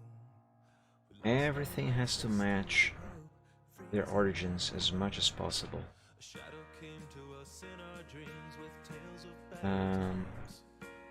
Right. Let's try warping. What is happening? I'm moving up and I'm moving this up and it's going down. What? How? How? Why? Explain. Oh my god. Oh dear lord. Why is this happening? This is all wrong. Okay, let's not use warping here. Not now, at least. Skewing? No. Perspective? No? More distortion.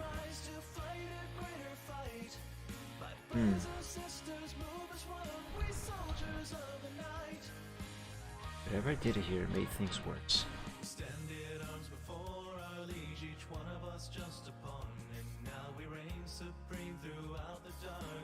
Okay, I need his shadow to go kind of like this on this area. His body, on the other hand, that is all wrong. Perhaps I should begin with this. Like this, see? And apply. Now let me try warping.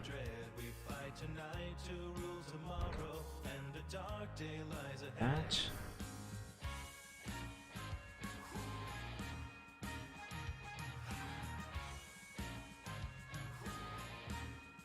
And this is not looking very great, is it? It is not looking very great, but it's not looking very bad either. But definitely does not look very great. For one, the shadow of his tail should not be down here. It should be here on the wall. Actually, here, behind him.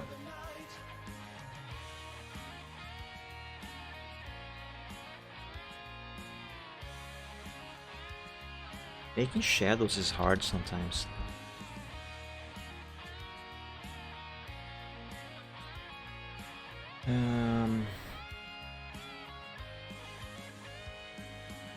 Yeah, distort.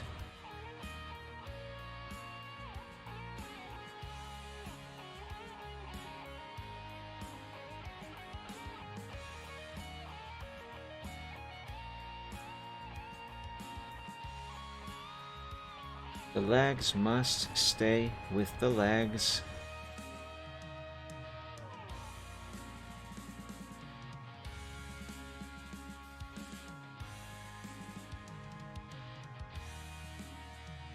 Oh Lord.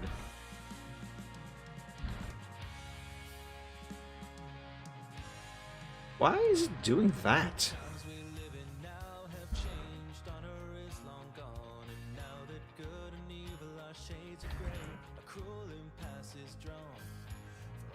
Is skewing gonna help? I don't think so.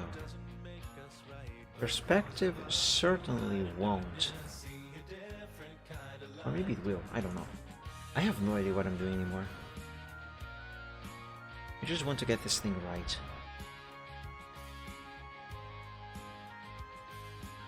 I do feel like warping is necessary.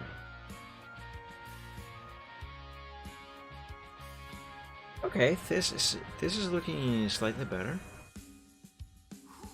This is looking slightly better.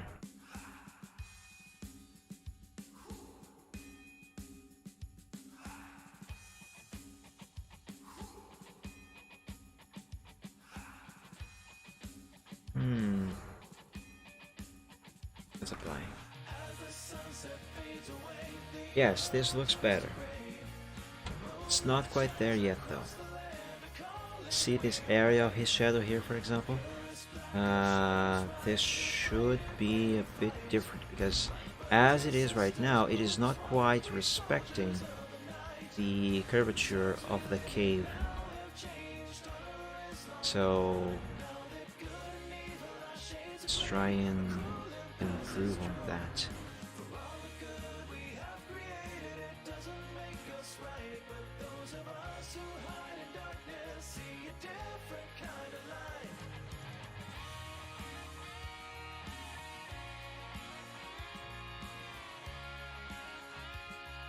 Ideally, this should be like this. The problem is that when I move it over to here, the body also moves. And that would imply that the torch is actually over here. Which is wrong.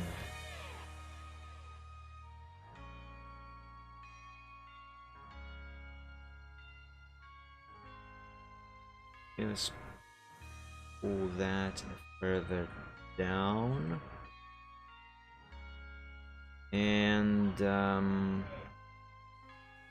don't know, let's apply. I guess.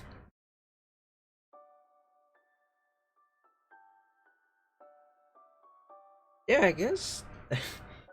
This looks so strange. I guess this is fine. Insert this is fine meme here. Give me the brush. Oops, not that. Give me black, yes. Give me that. And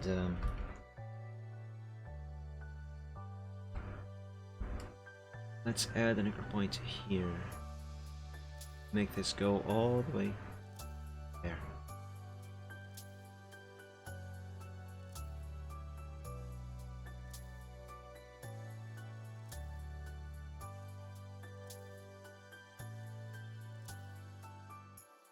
Something here has to be different. The perspective of the shadow at the base of his hoof over here is not quite correct.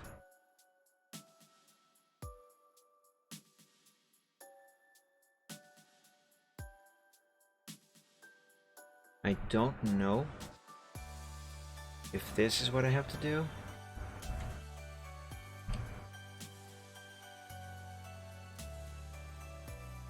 But let's see and try and find out. Okay, that's not so bad. Now over here, kind of the same thing is happening, but a bit differently. Let's set this to 50%. Excuse me. And actually, the shadow should be going this way. Shouldn't? Yeah, it should.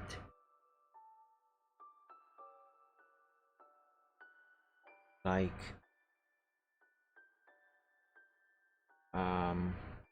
I don't know.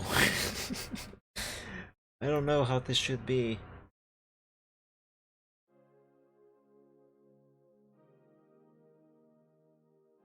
Alright, well, what if I do this?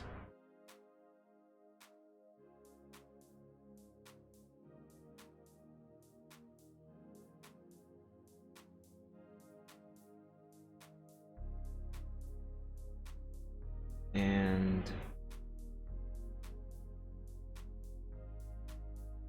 curve it like so.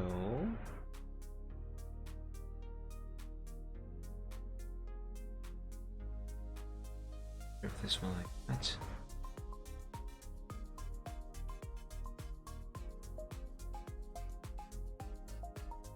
Same.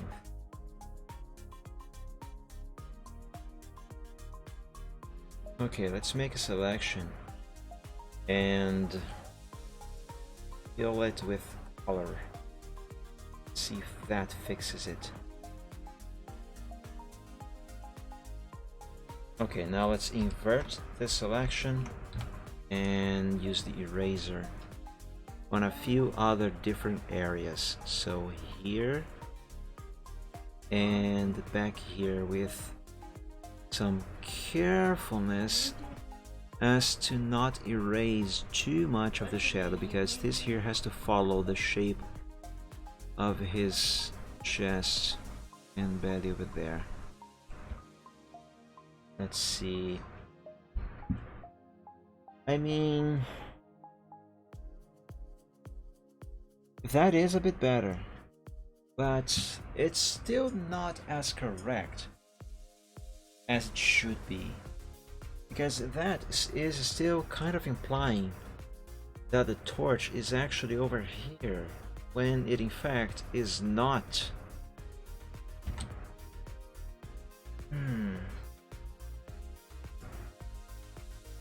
When I was thinking about this picture, when I was planning it out, I had a choice.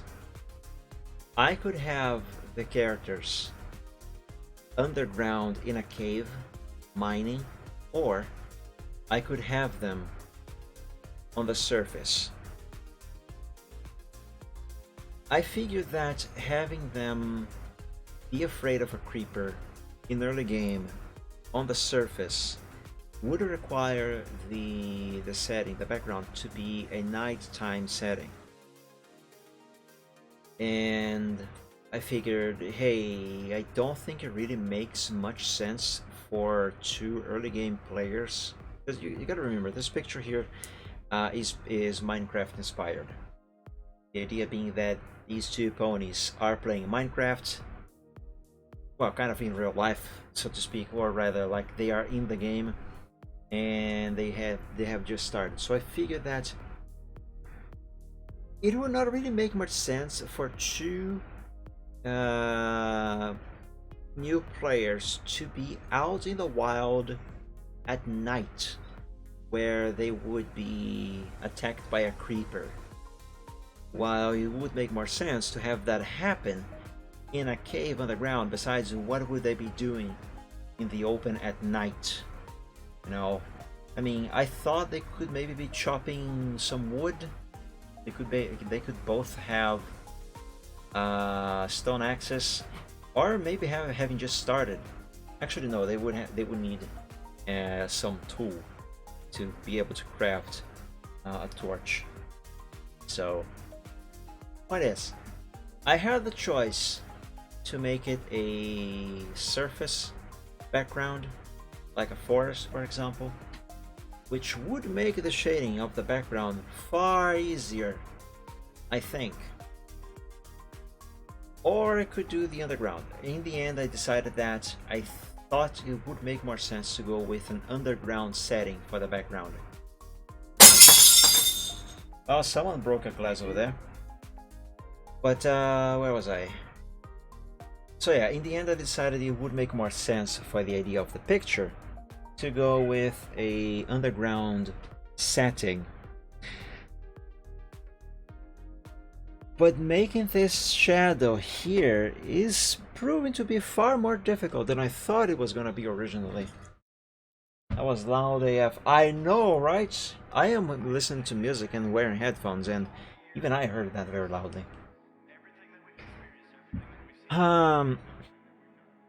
This shadow is wrong. Okay, part of the shadow is right, part of the shadow is wrong. If we re-enable the wireframe over here, where did I put the layer with the shadow? Here? Yes. Let me undo that change that I made to the leg over there.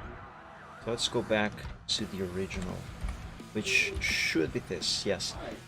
So yeah, the part of the shadow is correct, part of the shadow is not. Question is, how do I fix this so this is actually gonna be right?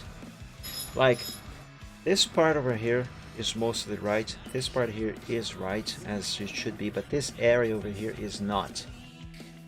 Like I mentioned, the legs should be, the shadow of the legs rather, should be at an angle like this, but if I use the warp and do this to bring them down here, I also bring everything else, and now everything else is messed up. I can keep on trying and fighting these options with this layer here, or the most logical step should be to actually try and draw the shadow myself. Well, I can use this as a base. I do already have another layer here, and I was originally going to manually draw this shadow, so yeah, let's try it. Let's try it. Let's try with freehand at first, see how badly that goes, and then use the pen for more steady lines. This leg, we go up here somewhere. Stop that there.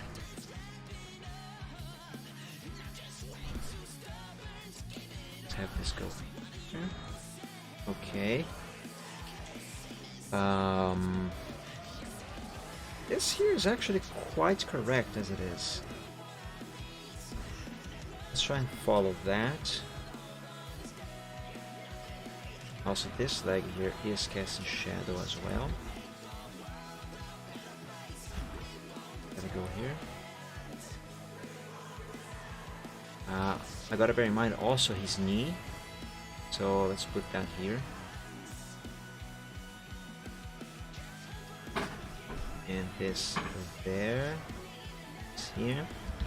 Wait, not quite like that. Okay, this must be curved.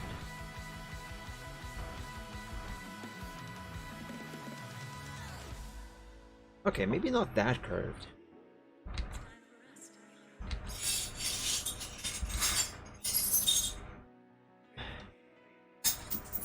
I really wish they would close the door at least when cleaning the glass, because we can hear everything.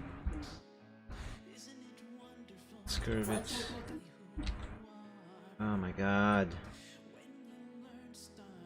You know, sometimes I do wish I lived alone by myself. At least that people would respect, you know, my moments like this that I need silence, as to not interfere so much.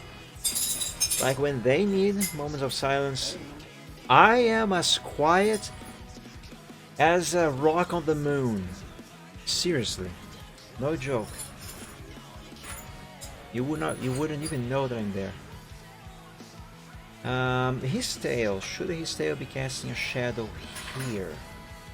Yes, it should. So do this curve and let's try and keep this one. Just going up here around somewhere, I don't know. And curve like that. See, this is the problem with trying to make lines with freehand. Trying to freehand lines. Sometimes it's so difficult to get the line correct that you have to undo and redo it again several times. And I know that I am not the only artist that has this issue. It can be quite frustrating and time consuming. This is the reason why I nowadays only use vector lines to draw the final line arts on anything that I draw. Just so I don't have to do lines several times over like this.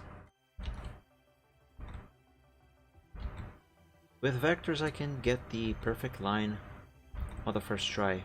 Well, I do change the curvatures obviously, but it's far easier than having to draw the line over and over. It is time consuming, but it spares me this frustration. Seriously, why? Hand! Just do it! Please. My brain is like, hand, do it, I command you. The hand is like, never! Like trying to tell printer to print. Maybe a little bit of zoom might help. Because that way I can go a little slower. A little slower, and in theory, that should help with the steadiness. Or not. Even though I am really trying really hard not to go beyond the shadow here, but my hand really wants to go. It either wants to go all the way out or all the way in. Never the way it is supposed to go. And again, I know for a fact that I am not the only artist who has issues drawing lines. There is even a meme about that on the internet. If I could find that. Let me try and take a look. Again. Artist, hand, drawing, meme.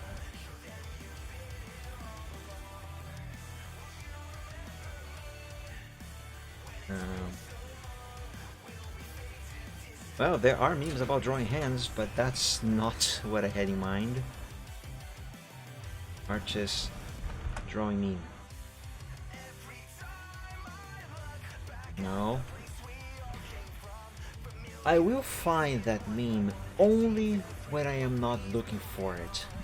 Artist, drawing, line, meme.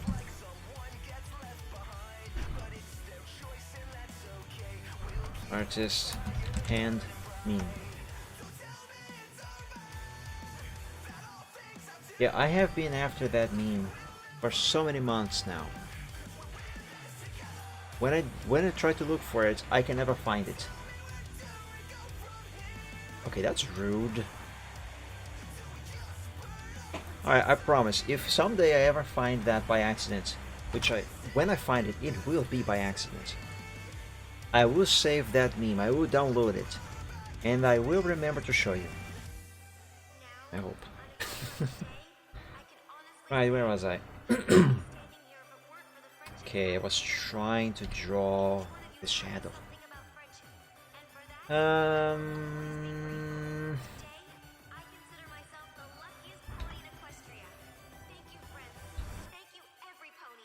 Say this here is the shadow of his back? No.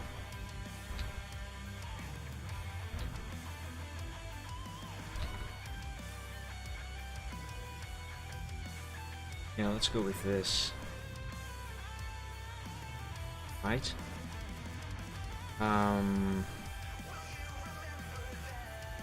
The shadow from this leg.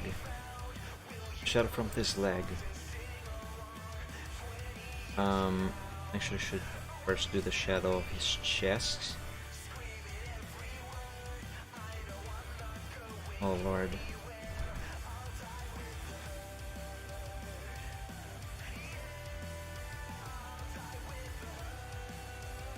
And what am I doing?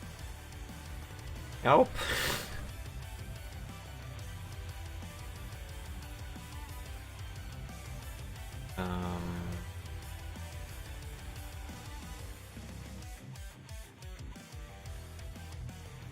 Like that.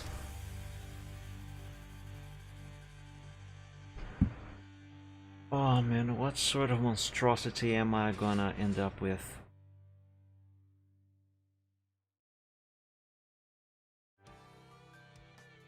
Here, I guess.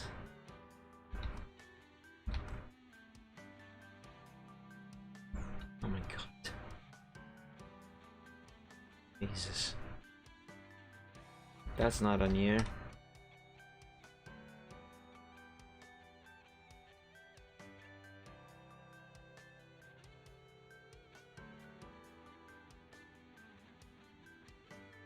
What have I done?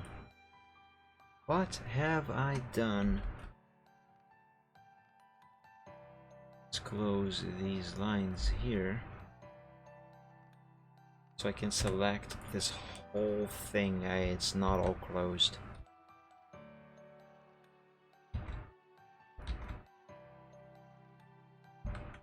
Now it is. Let's invert the selection.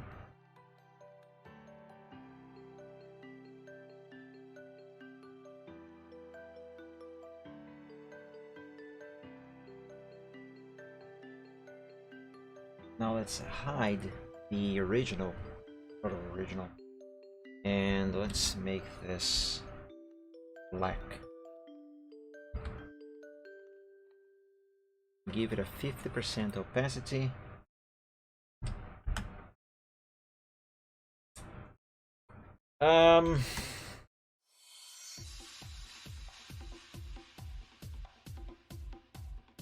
I think that is even worse, actually. That is worse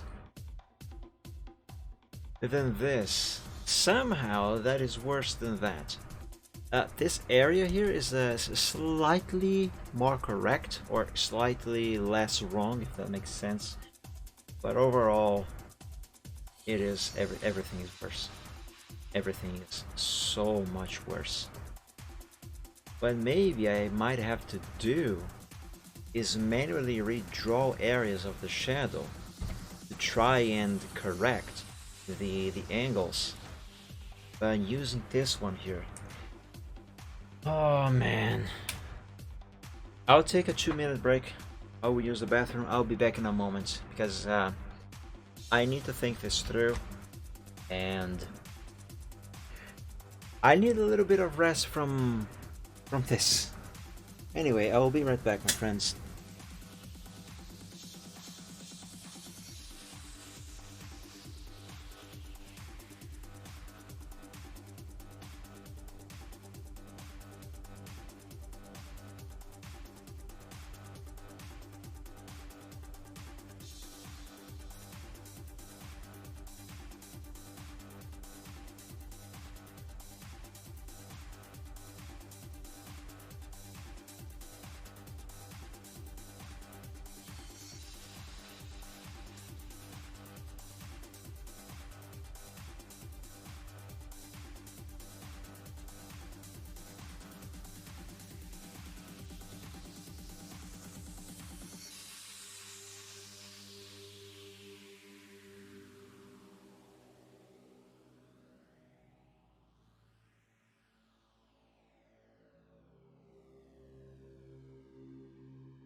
I am back, and I think I might be wrong on this, but I think I might have figured this out. But first, this thing here has barfed a couple errors, whatever. So I think I have two options here. I can either use a manual selection and select just one chunk of the shadow and then use the, what's it called again? The warping tool to change the shape of this area of the shadow. That will create some gaps here, but I can fill those in with color. Or I can pretend this wall is completely flat in that direction, and also that the floor is completely flat, and do the shadow based on that, and then try and modify the shadow to match the curvature of the wall and the floor. I think I should probably at least try the first option first. So let's save and let's try that. Let's select from this hoof to around here, and wait, stop.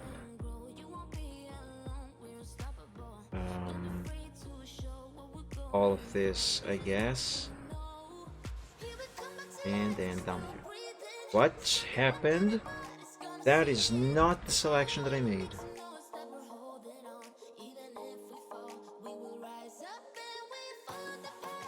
As I said, up there and down here. Now let's try warping just this area. Well, let's begin with the leg.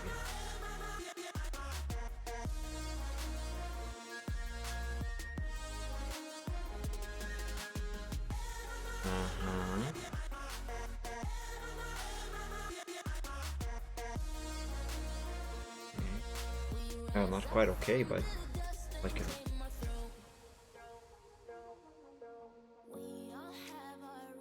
okay.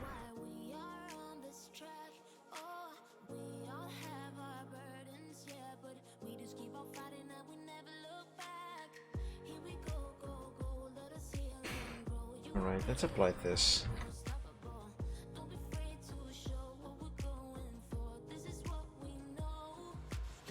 Why is it the more that I try to fix this, the worse it becomes?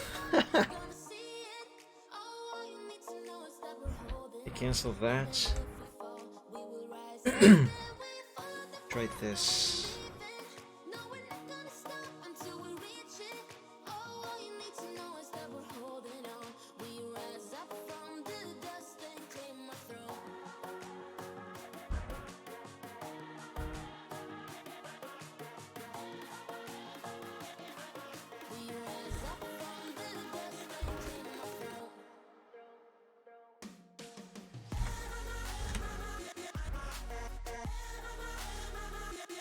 I suppose this is better.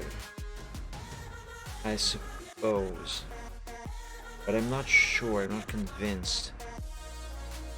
Now for the part that I was talking about, oops. See this giant gap? Let's try and sort that out. Actually, should this be curving like that? Maybe curve like this?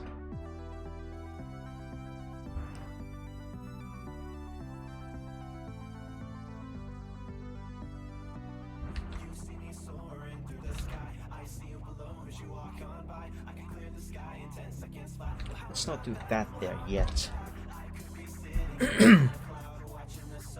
The legs. Add another line here. No, let's not.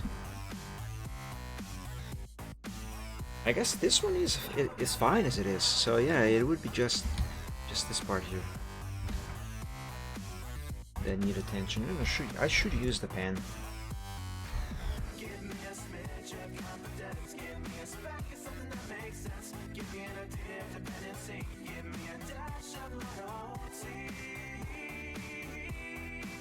Nice. Let's go with just this.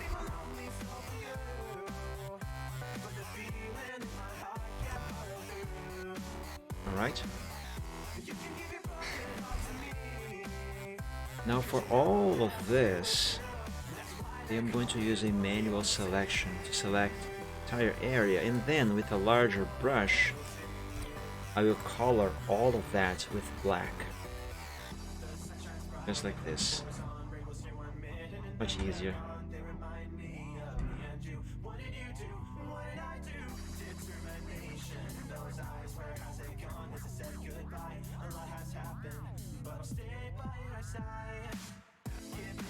I guess that works.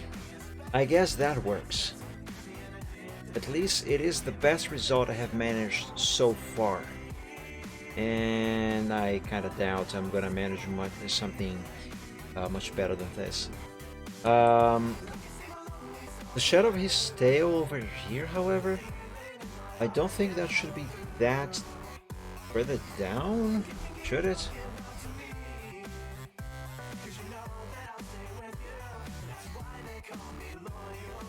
Let me try and improve upon that. Have an anchor point here and up there. Curve it down to here, and that's about it.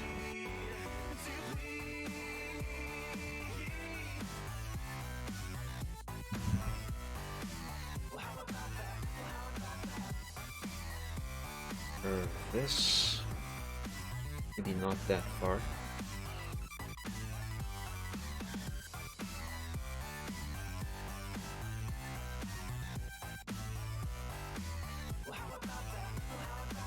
Alright, let's try this selection. Erase.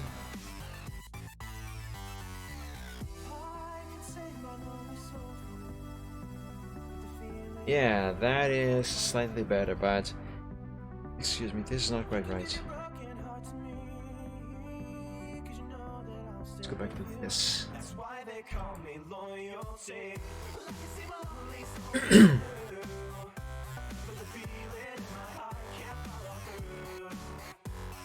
Maybe this should go further. Yeah.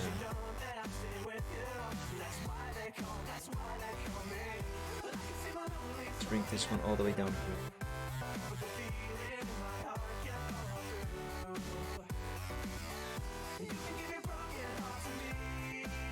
This one further up.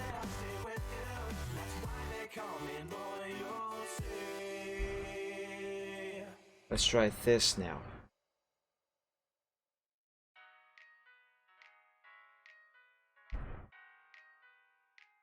Yes, that is much better. It makes more sense. Let me save.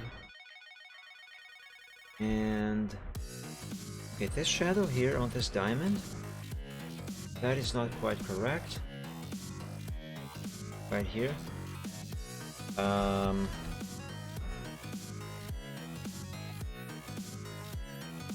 point there. And another one there.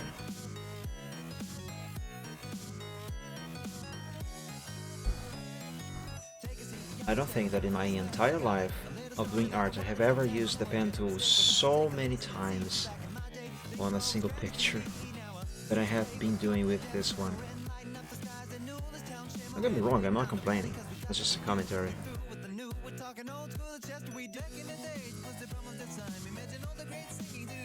This must go there.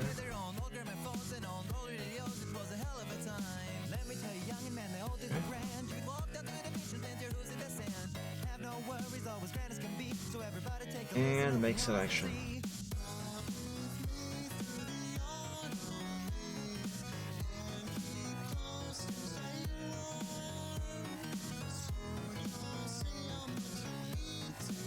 Yeah, I guess that is right. This leg, however, it is supposedly casting shadow, and the shadow for that is supposedly here, but considering the angles, this is wrong. This is like missing its shadow. I would try and make it.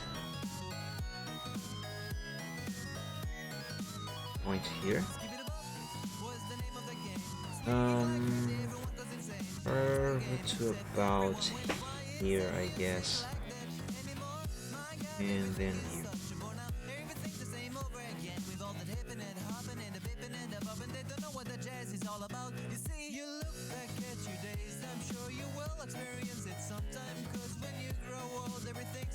Shall curve like that. This curve in the other direction, so this manner. And this we go like so, because this is supposedly Thunder Skies' back leg, right back leg knee. No, this thing over here, but the other leg. Let's see.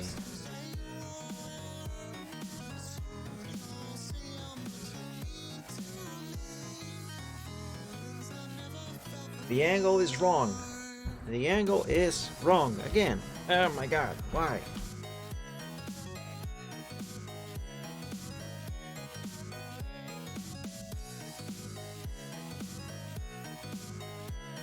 Now with this, I have to actually curve this differently and bring this further up. Oh my god, no, not that.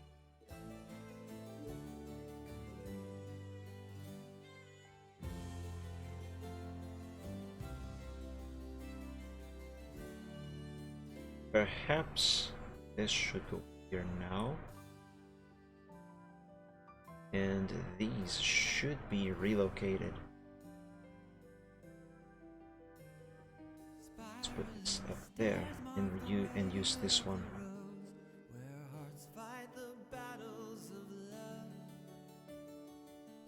Yeah, it's like this. See?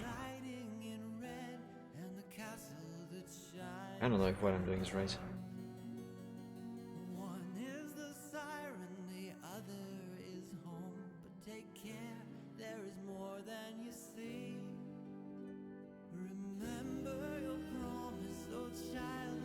Well, let's see what this does.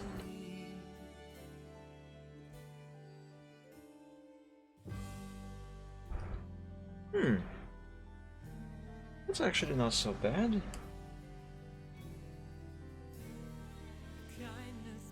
Yeah, it's not so bad.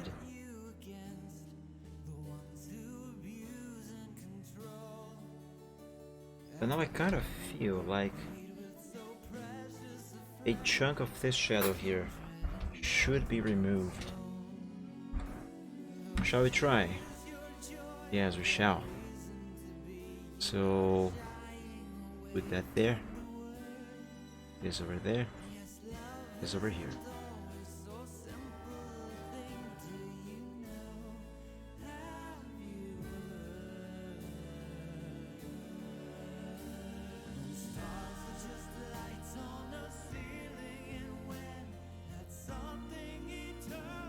And for this, like so? Question mark?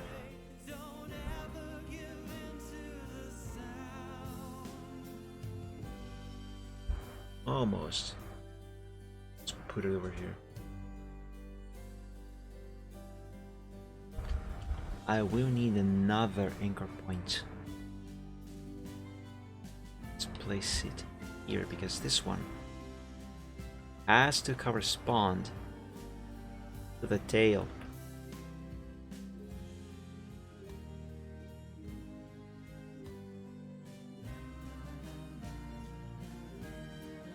Alright, let's try this.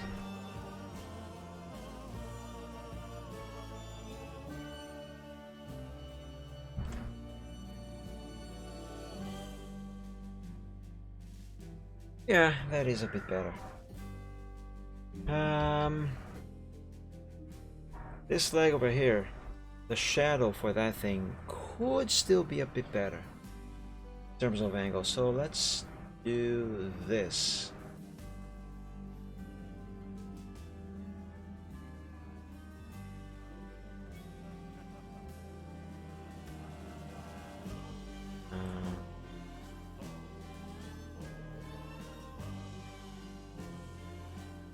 Yes, have this go like that.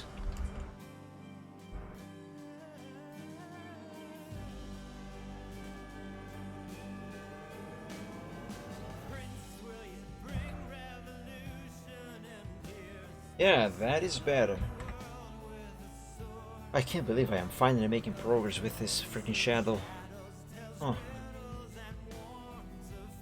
Okay. Wait a second.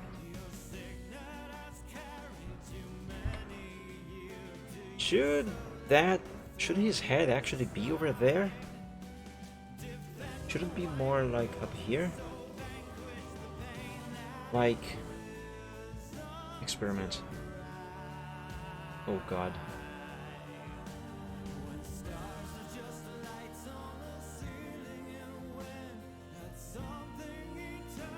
Like this, sort of.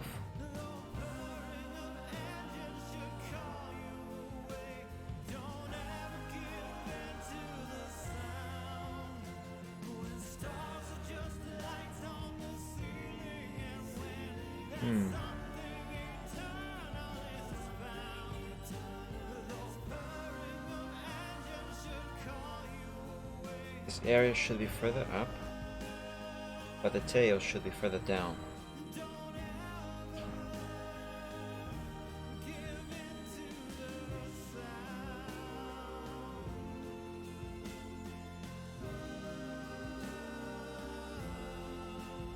And this and apply. Actually, that makes more sense. Yeah, I think I got it. I think I got it.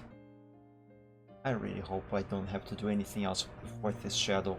My god, so difficult to make this work. Oh my goodness. Right. I will save this as alpha 6, however. Just in case, you know, just in case. I want to revert back to what it was on Alpha 5. Okay, shadow-wise, what is next? For this particular shadow, nothing else, I think. Let's name the layer Thunder's Shadow. 50% because it is using 50% opacity. Let's delete this layer. Let's do the same shabam for Silvertrot. Let me drink some water first.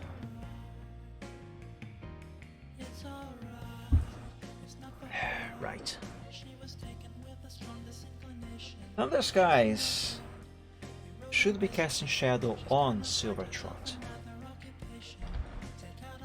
So Silver stay over here, this leg. There should be shadow on those.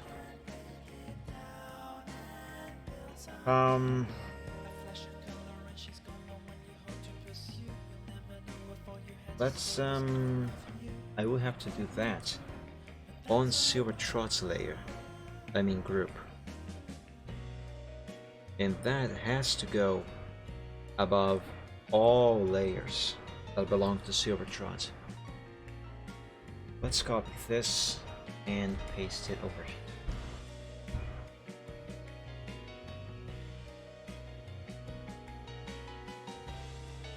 Let's make that black. Okay, so now we have this shadow Thunder Skies. And let's hide the actual Thunder Skies. Right. Actually not right. Give this a 50% opacity. Oh, you can hear Bobby meowing? Hi, Bobby! How are you doing, boy? Okay, you want the screechy? He comes in, meows, as if he was saying, "Hi, human, I'm here. Hey, I'm here. Want you to say hi to me? Hey, I'm here." And then when you say hi to him, maybe pet him a little bit, then he walks away and sits down or lays down on some corner of the room. But yeah, it's like he's saying, "Hello, I have arrived. Notice me." By the way, just yesterday we have adopted a new kitten to keep company to Bobby. They are still getting to know each other, but overall they got along very well so far. Right. Okay. So the shadow on Silvertrot. Let's see, distortion. Yeah, he wanted attention. Okay, maybe not distortion. Skew? What am I gonna do with this? Not scale. I don't think perspective either. Yes, no. Skew.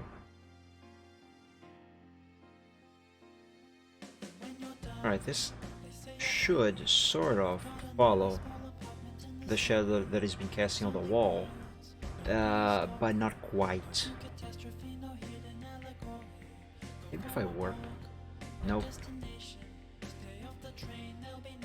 Distortion. Distortion. Nope. Not like that, at least.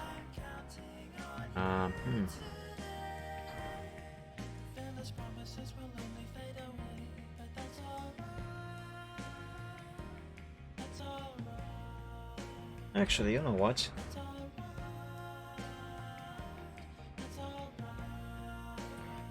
Let's import that Silvertrot that I have exported as a PNG file. Bring that into Photoshop.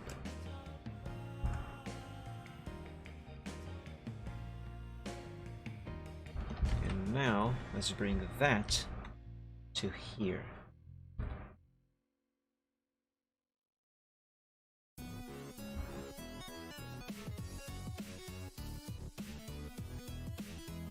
And let's make it completely black. Okay. Let's give it a 50% opacity.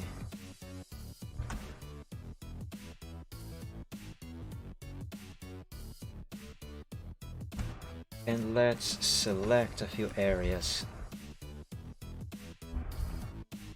First of all, the leg.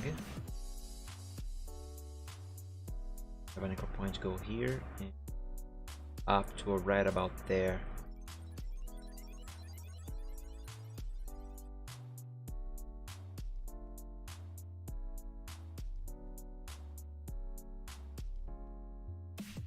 The shadow the Thunder Skies should be casting on Silvertrot over here. This side of Silvertrot. Should also follow Silver's shapes and angles and perspective and all that sort of stuff. So I gotta bear that in mind. Otherwise it is not going to look natural, and it has to look natural. Like I always say, I don't aim for perfection, or realism rather. I aim for things to look natural. Like it could actually be like that if it was in real life.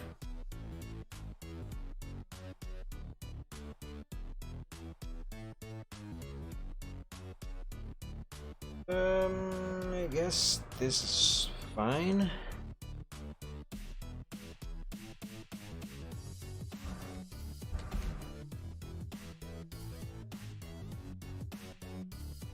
Okay. Okay-ish.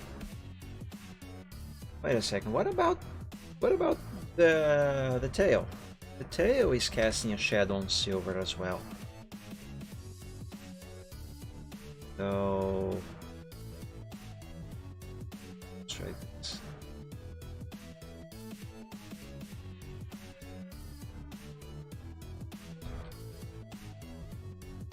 No, no, no. That's not right.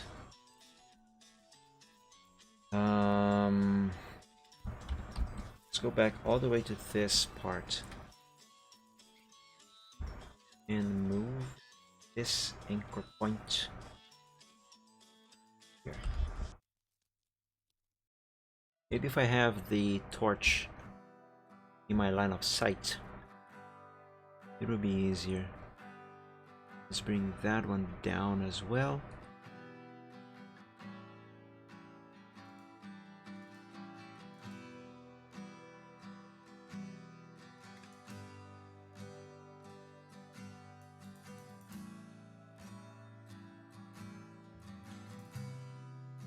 Okay, let's see about this.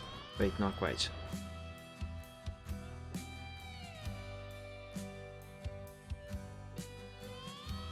Okay, now let's see about this.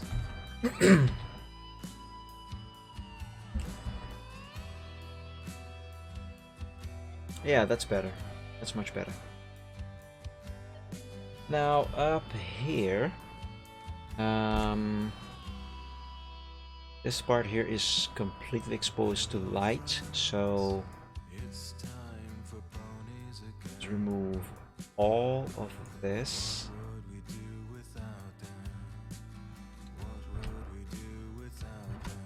Okay. Down here,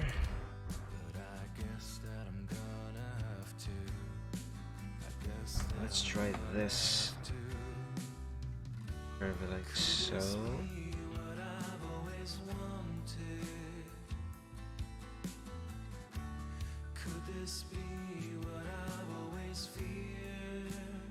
I mean, it will curve.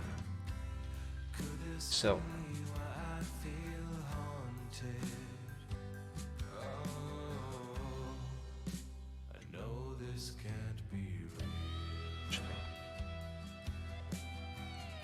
Yeah, do this.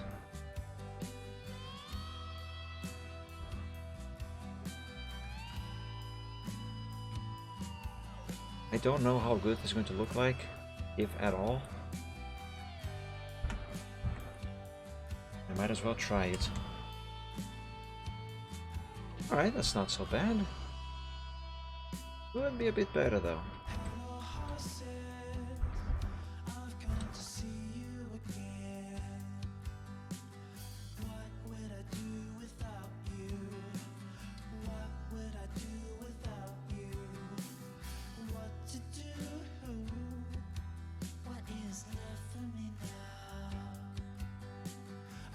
Let's bring this all the way over and curve it further, like this.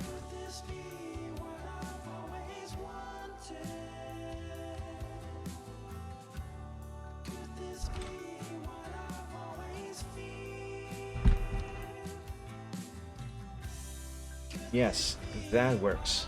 That's fine. Save. This part of Silver's tail. Should it have light or should it have not?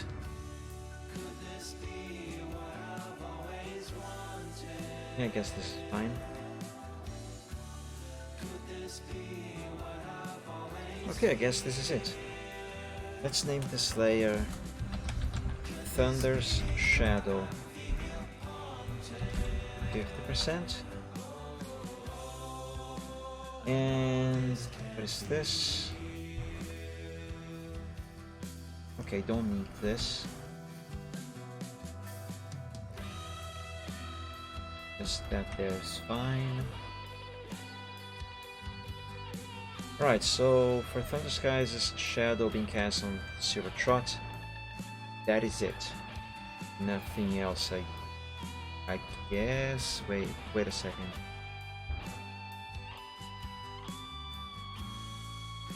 Should this area of Silver's rump actually have shadow being cast by Thunder Skies? It's time for ponies again. Kind of think We do that is a yes. what would we do without them? I don't want to do it.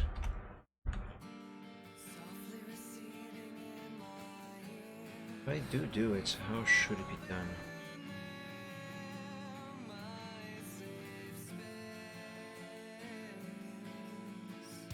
Curve it this way. Yeah, let's try this. Oops.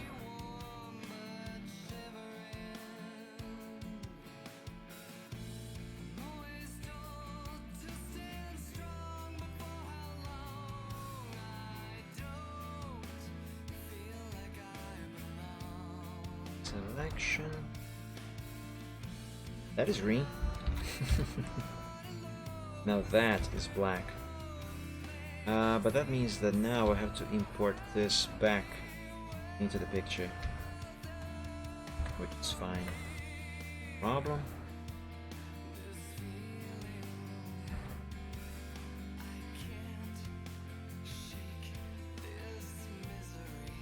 Yo. Now just a few tiny corrections on this shadow right here at the edge of Silver's line art.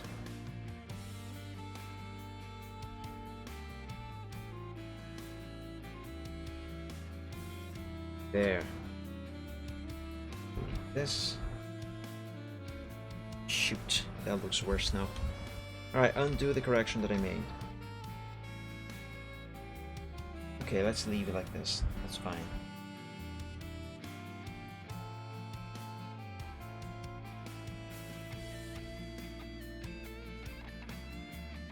Yeah, that should work. And save. I now have to draw Silvertrot's shadow being cast on the floor and the wall of the cave. Oh no. Let's close this. And let's go back here to the background group. Now let's paste this into here.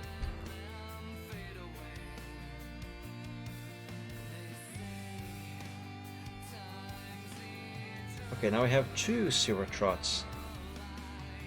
Looks neat. Yeah, that looks neat. But let's keep Silvertrot, this layer of Silvertrot on the exact same position as the original. And let's make that completely black, like that. And that is what I would try to modify, change around, distort, and whatever. Try and make it work. Yes. Right. Let's begin. Silvertrot's shadow is closer to the wall. So its head should be around here. Wait a second. Enable this first and give the shadow layer 50% opacity. Now I can go around and fiddle with this. So yeah. Yes.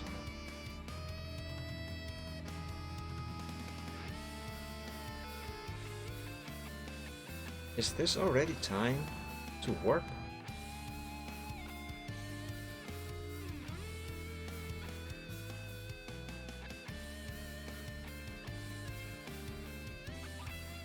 Suppose so. That horn looks way too big on the shadow. Also out of place. If the torch is here, Guessing lights to over there. Yeah, I think around here for the horn should be fine. I should probably hide from the skies' shadow.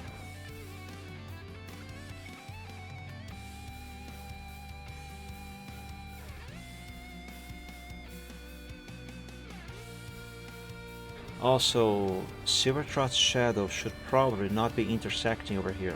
Like, their shadows should not show each other in the area where they intersect.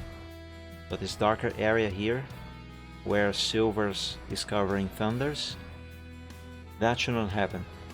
Both Thunder Skies and Silvertrot's shadows, they should look the exact same over here. Because at this point, I don't know. I just know that that's kind of like how shadows work.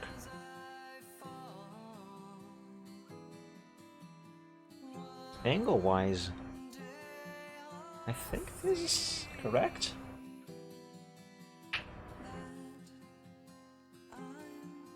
Okay, for the most part at least.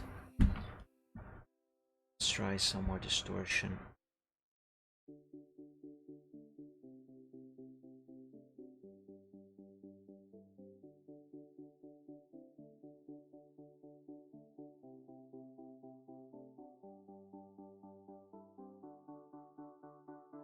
Actually, no, that is Thunder Skies' shadow. So never mind. I do feel like this area up here should be a bit different.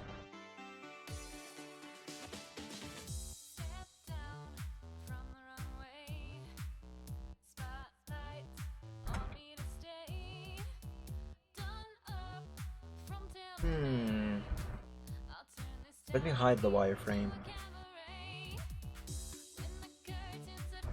No, like this. This here is better. Right. If I hide Thunder's shadow over there and the Thunder Skies himself, I'll have to hide this on Silver.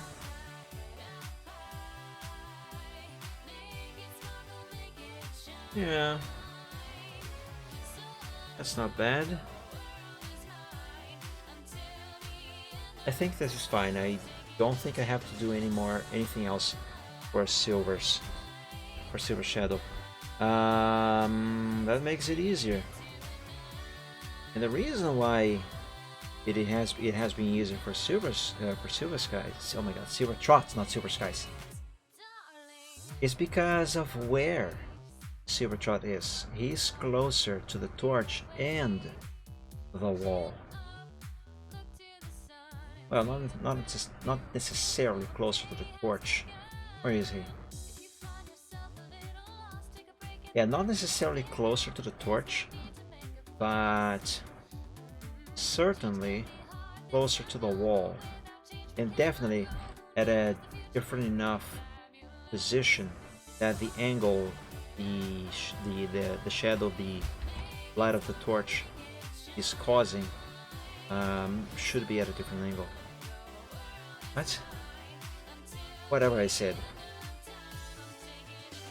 Let's just fix these shadows on his hooves. Point where they start.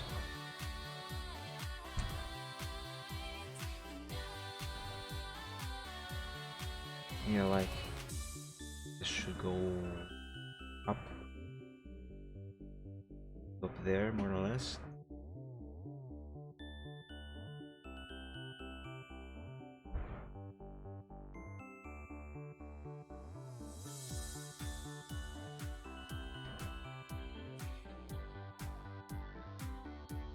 Okay, let's make a selection here.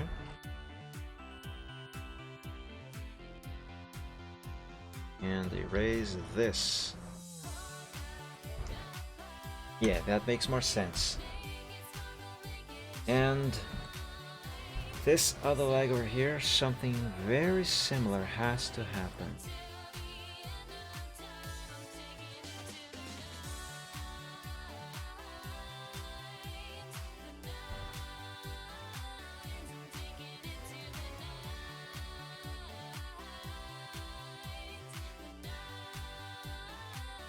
should be enough.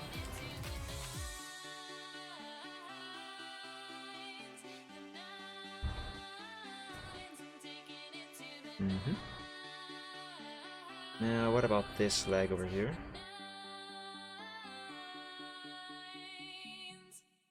Let's see.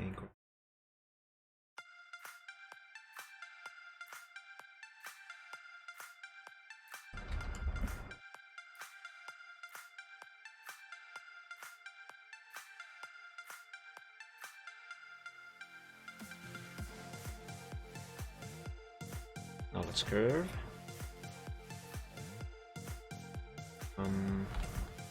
Is that right? I'm gonna go ahead and say yes.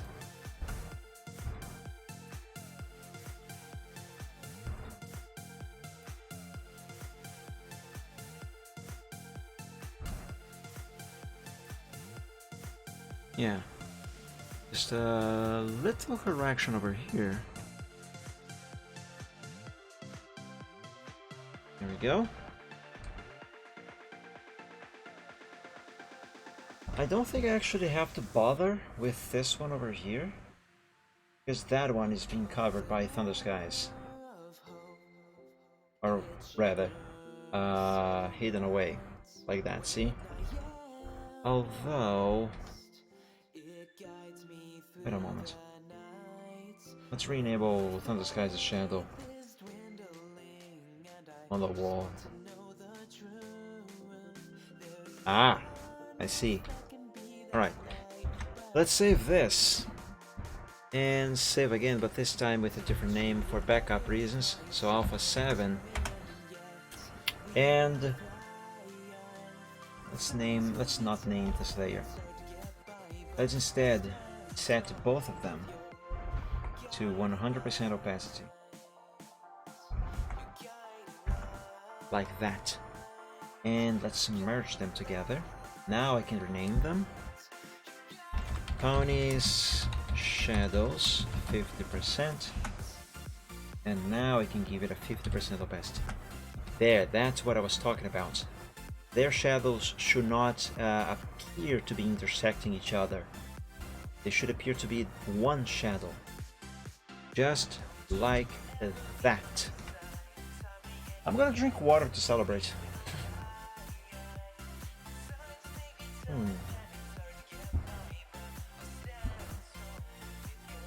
Very good. Let's bring back the pickaxes for a moment. Yeah, I'm still not happy with the shadow that I made there. Also, I gotta make a shadow for this one on the wall as well. Alright, that's the creeper, that's not what I meant to do. One thing at a time.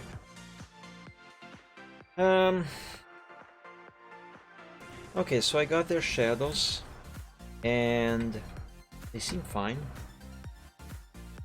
but they are not finished.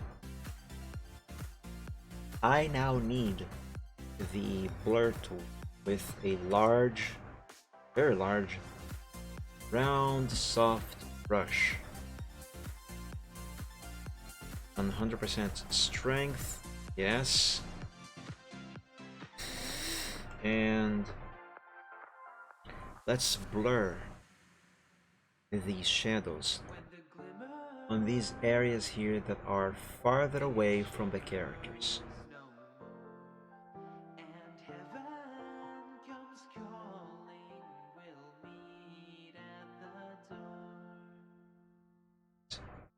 But that is not enough. Let's blur some more. And the more blur I apply, the further away from the characters I will be going with this brush. You will notice. And there's a very good reason for that. And that's because of how... No! Photoshop just closed! Why? Okay, since Photoshop has closed on itself, I'm gonna take this opportunity to fix something on OBS real quick. Just a second.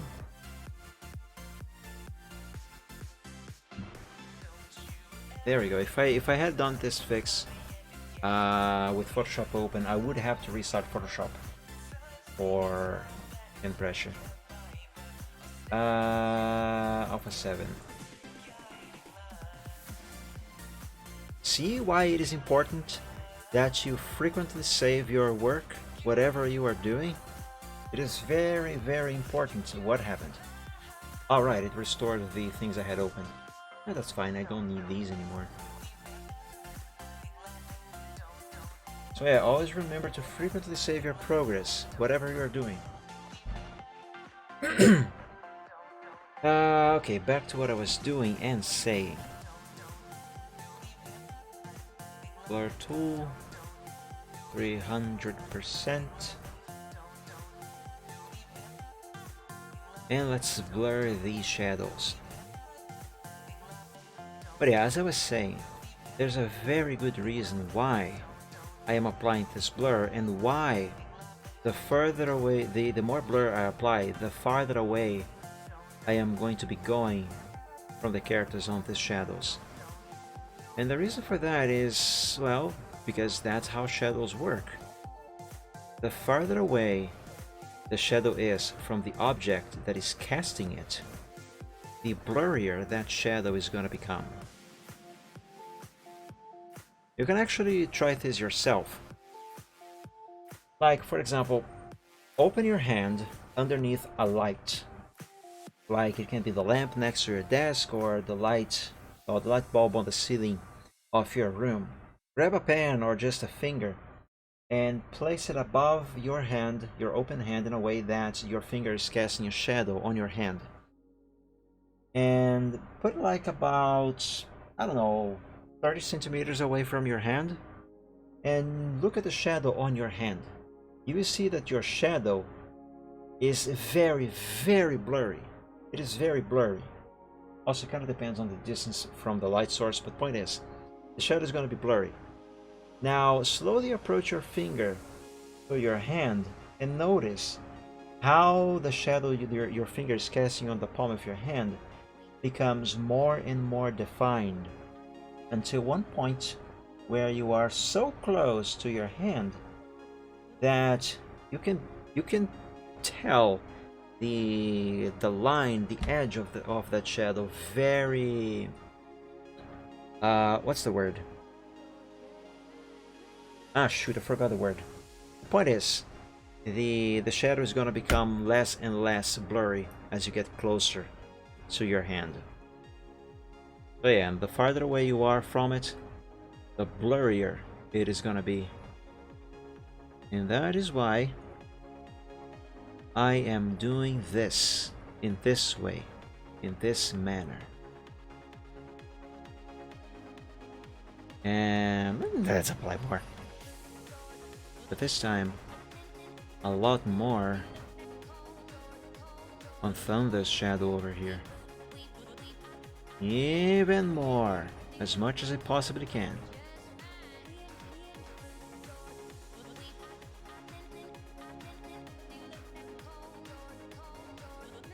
Okay, I think that is about all that I can apply. I lied. Let's grab a 500 pixels wide brush and do this over everything at once.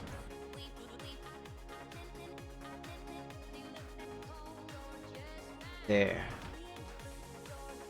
What happens if I enable the airbrush with a blur on the shadow?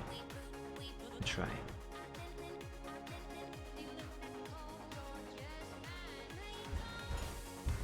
Yeah, at this point, there is no difference. Think about it. What is it that you think about it, Ruptini? Yeah, there, see, that's what I was talking about. As the shadows get farther away from the objects casting them, they become blurrier. Although I should probably not have applied that extra blur above everything at once. Yeah, this is better. Let's use a smaller brush. Just do another application up here. just a teeny tiny little bit down here. Draw the wall shadow for the white one. Green at the horn part. Yes, I thought about that. I haven't quite figured that out yet. Not quite. But the thing is, you are talking about silver trot over here. Although his horn is also emitting light, at the same time it is casting a shadow, because the light being cast by the torch is in theory stronger than the light being cast by the horn itself. So the horn itself is casting a shadow on the wall. It's supposed to be casting a shadow on the wall, while the glow from the magic should also be doing that, though at a smaller intensity. And for that, there already is some green here on the wall. I'm not sure if you can see on the stream. But as for the shadow of the horn itself, what I thought about is perhaps make this kind of blend a little bit with the green on the wall itself, which is actually this here. Yeah, it already does. Like if we look closer, and I'm going to disable the layer of the glow from the magic on the wall. You can see here it becomes the same shade of black as the rest of the shadow, but if I re-enable it, it becomes a little more greener. Slightly green hue. Yeah, the hue is here. I could probably maybe enhance that a little more. I will experiment with that. Let me finish this effect on the shadows first, though.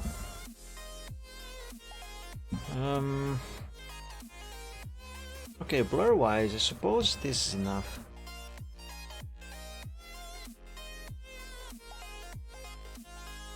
Should, however, the shadow be weaker back here? Like if we zoom out quite a lot, yeah, those shadows, they seem very strong. What if I do this? Let's make a selection like this.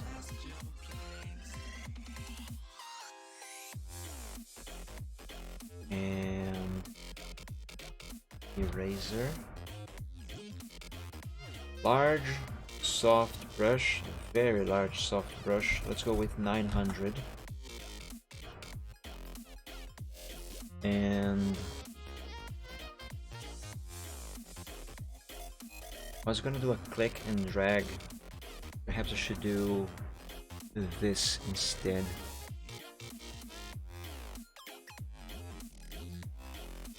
Curve this around very gently.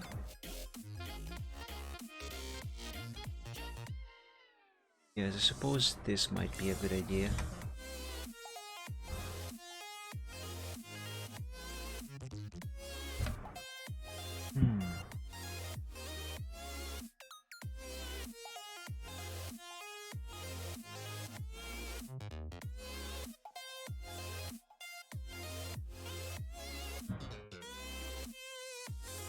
Let's undo and redo this a few times. I cannot do that because of the selection. Frick. Fine, whatever. Yeah, I suppose this works. I suppose that works. Excuse me. Yeah.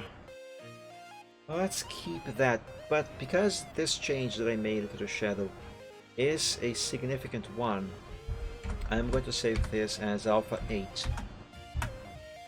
Just in case I need to go back to the original shadow, or I slightly erased a chunk of it over there. Okay, let's experiment with that hue enhancement on Silver's horn over here. Or rather, the shadow of his horn.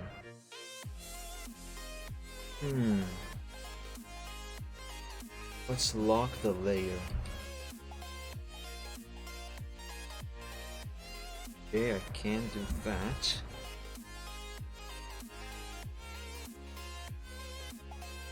Grab a smaller brush. Okay. Give me Silver Scholar set. That's not Silver Scholar set. Oops. Scholars set.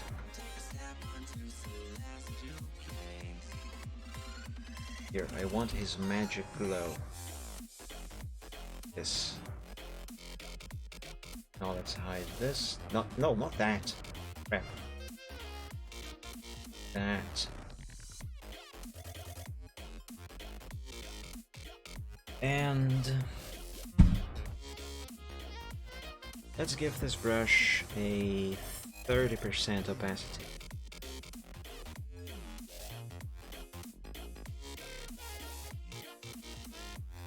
It's not final, it's just an experimentation.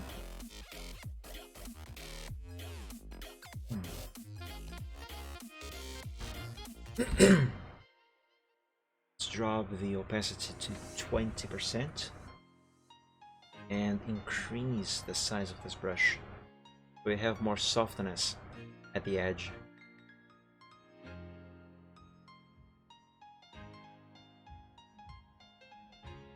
Okay, let's go with 10% on the brush's opacity. And also expand this a little bit. Spread it around a bit.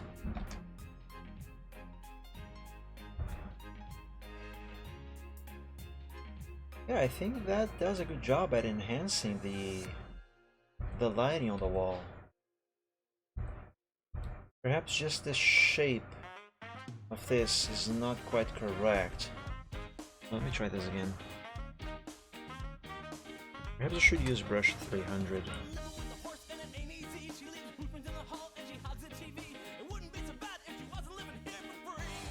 I'll hide Silver Trout for a moment.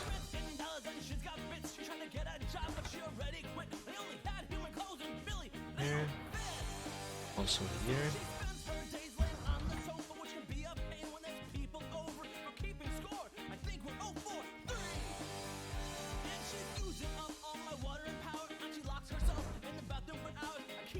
Yeah, I think that works. That was a good idea. And save. Just out of curiosity, what does this look like at 100% opacity of the layer? Oops. Interesting. Also, the layer looks very wonky. Oh god, what is going on over there? I think those are hidden away. Okay.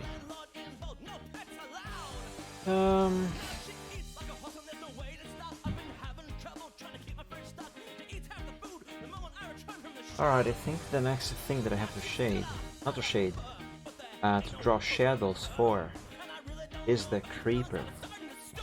The creeper, and then, oh yes, the pickaxes. The pickaxes also require shadows.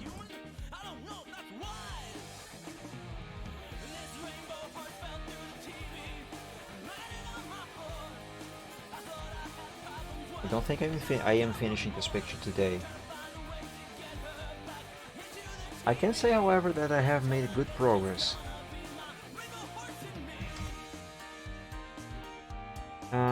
I did export the creeper as a PNG file, didn't I? I did. Let's bring this into Photoshop.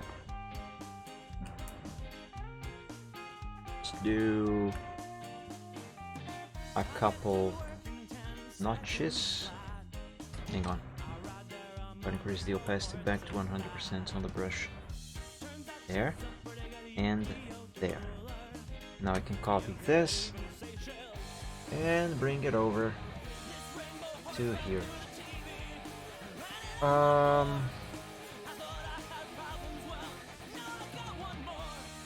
Yeah, let's paste it right here. No problem.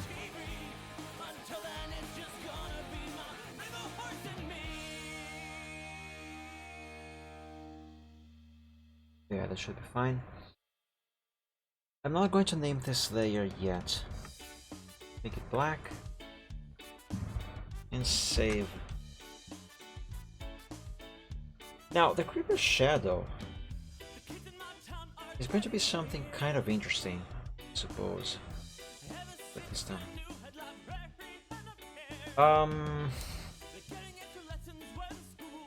The wall of the cave kind of ends right about here. And with the light being cast into this direction at this angle, its shadow should be more or less like this. That's a rather phallic looking shadow.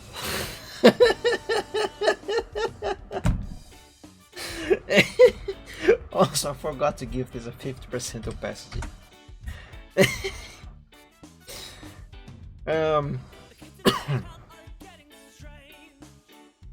Anyway, I suppose it also should be going somewhat up to this height. Yeah. And let's warp.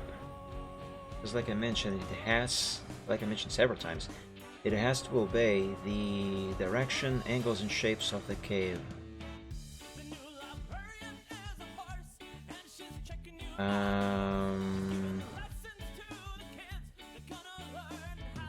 This. And the shadow goes over there. This shadow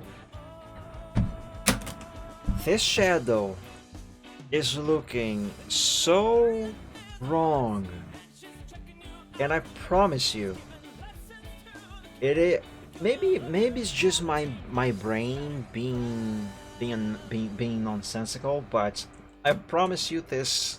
Not only this looks very wrong to me, but it is completely by accident. I did not plan any of this to look like that. Oh god, help.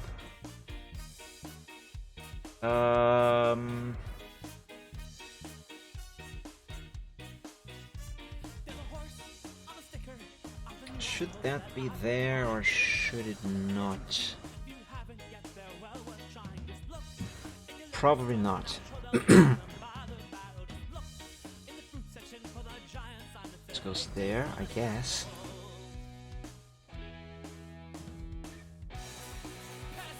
Let's try and show a little bit more, and a little bit less down here.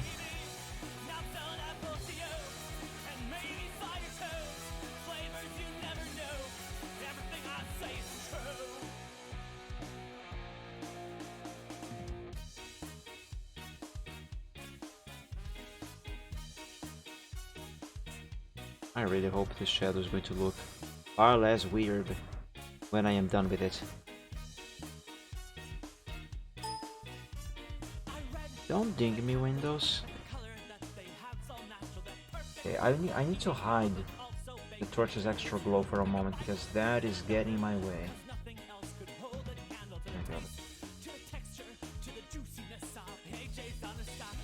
Right, this part of the shadow over here.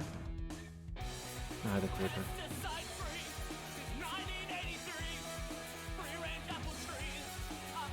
I'm not sure about that one.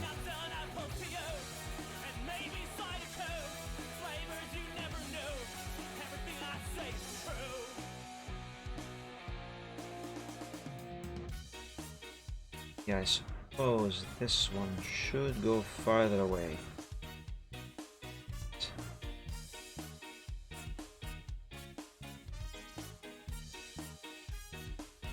And up. Maybe not quite like that.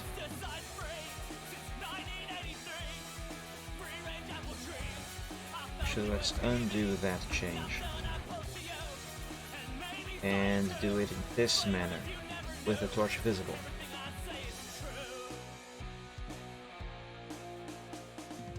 Okay, let's apply this. Hide the torch. save and tweak the shadow so it actually looks correct. See, anchor point, around.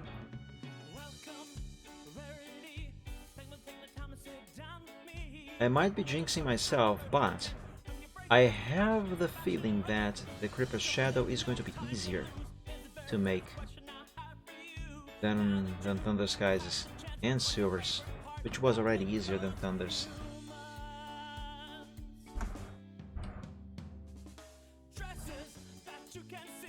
Okay, now this down here goes away.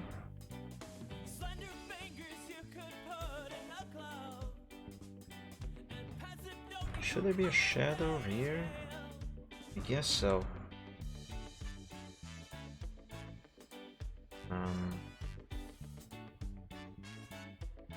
That, I guess.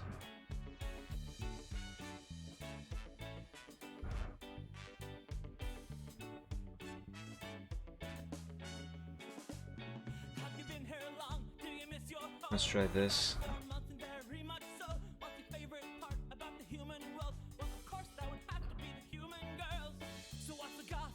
Okay, that is quite right.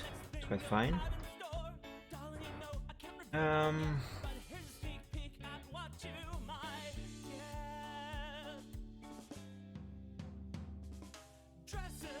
Okay. I will need to hide the Creeper for a moment, as well as the torch itself. And I need to erase a few parts of the shadow. More specifically, it is going around here. Oh, but how am I going to make this selection?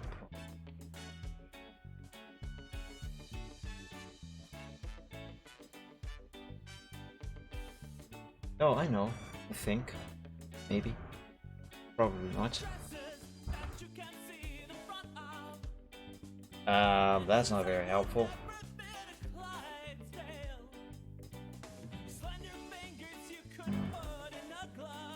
Or maybe it is. Maybe it is. Wrong layer. Okay. Invert the selection. Yeah, that's what I need.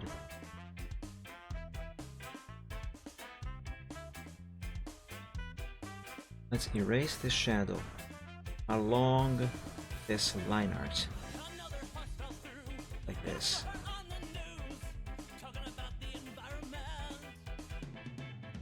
Now let's go up.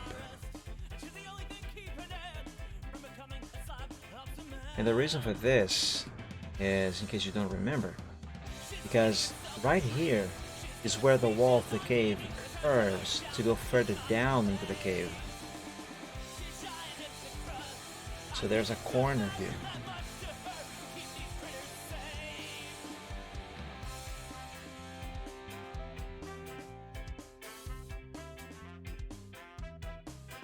Right? Move the shadow from here as well. From here. And let's undo this selection. Because now I can manually do this to remove the rest. Also have to remember to remove it from the line art itself as well. Because there is some creeper shadow on line arts. Like right here, for example. That must go away. Otherwise the line art looks weird. See? It's like that. And the same thing is happening in some other areas. Right here.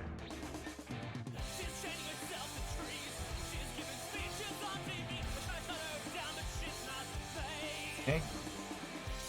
Now let's make the torch and the creeper visible again. See what that looks like.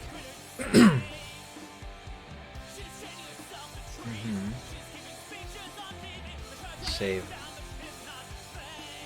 Let's try this. The blurry effect. Blurry effect, not blurry effect. On the shadow. There.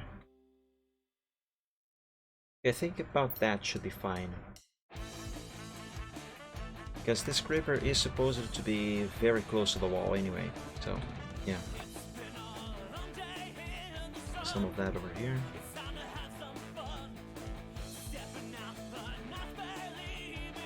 What is bugging me a little bit now is that... Is it me, or does it look like this area of the cave is brighter than it should be?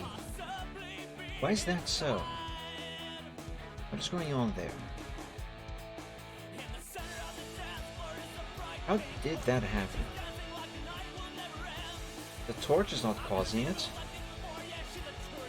The creeper's shadow is also not causing it. Which, by the way, I gotta name this. Creeper shadow 50%. And save. That needs to be darker. It definitely needs to be darker. How can I make that work? Let's make a new layer. Round soft brush of a larger size. And maybe this.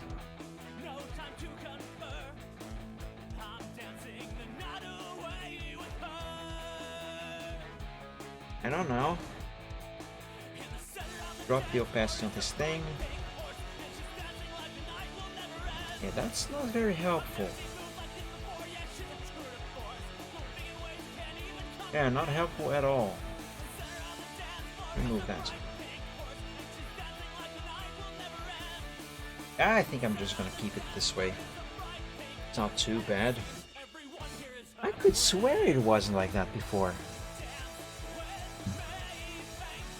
Oh, it was. What the heck?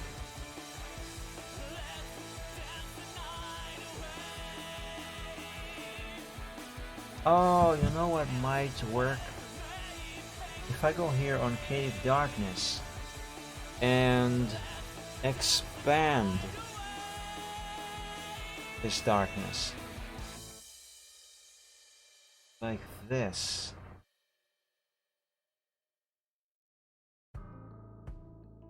Gotta be very, very gentle about this.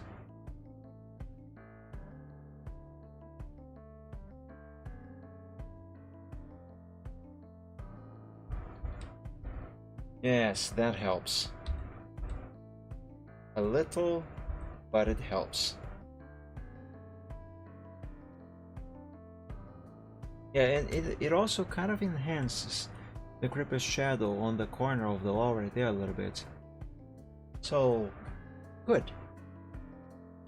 Very good. Save. Always remember to save. Let's re-enable the torch's extra glow as well. Save again. Right.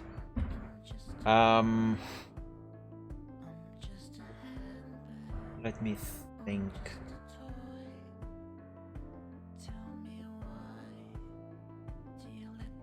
Yeah, let's work on the pickaxes now. Let's expand this group. And Silver's pickaxe. One layer, there's another layer. Let's merge them together like I have done with Thunders. Let's rename them. And the thing with the pickaxes is that how am I going to do their shadows properly? Let's hide the background. Torch, the ponies, the creeper.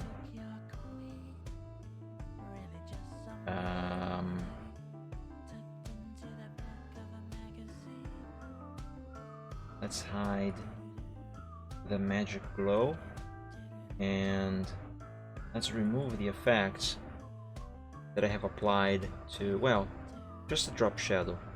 that I have applied to Thunder's pickaxe over there.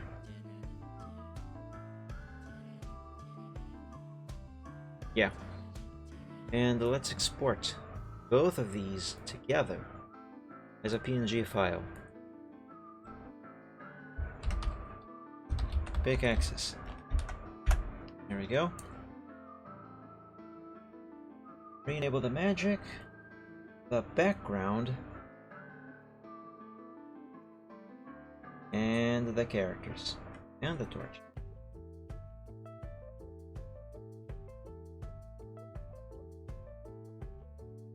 Yeah, let's leave the wireframe here as well, for now at least. And let's import that pickaxe that I have just exported. Okie dokie.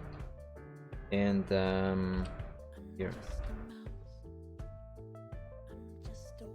Let's do this. This. Let's begin with Thunder Skies' pickaxe. Let's do a selection like this. So I have just his pickaxe. And the shadow for that should be placed in the background group of layers. Right here.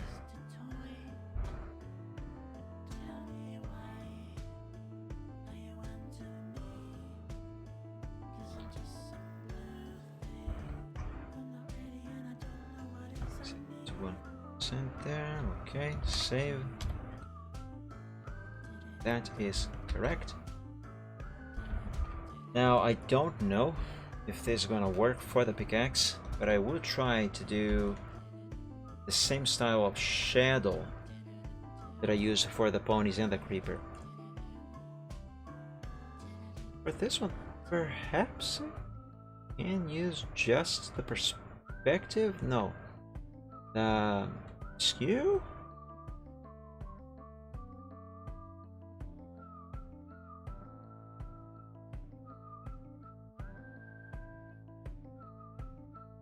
And zoom out.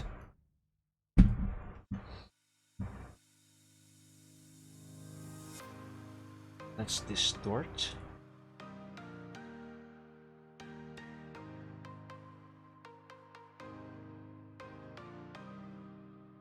And a little bit of warping.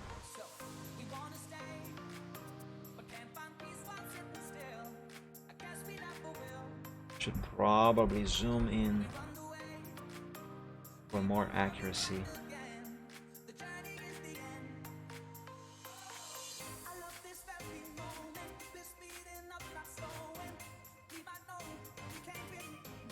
Okay, let's apply this and hide the wireframe.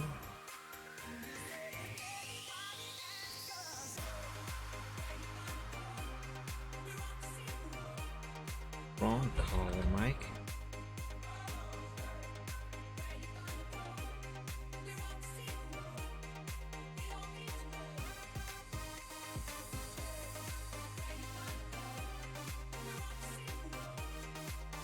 Gotta remove the shadow from down here as well, because there's not supposed to be shadows on this side of the pickaxe. And of course I forgot to change the opacity to 50%. Okay.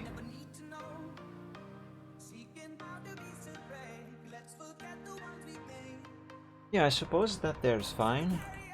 Let's name this Thunder's Pick, 50%. And now let's do Silver Trots. So let's invert this selection and copy. And paste it right here. Not there. I actually have to make a new selection here. This is what I want.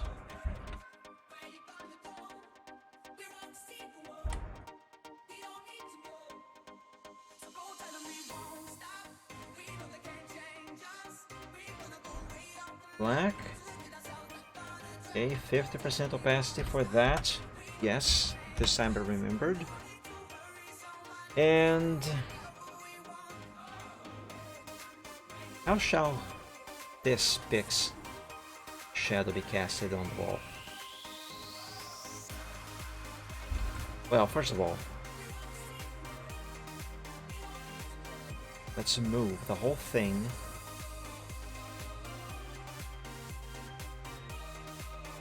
Let's find where it should be.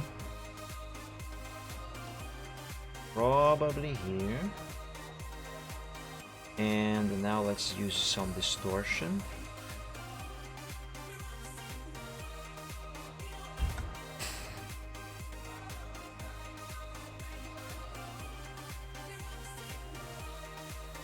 I think. Don't know. Maybe not. A little bit more zoom should help.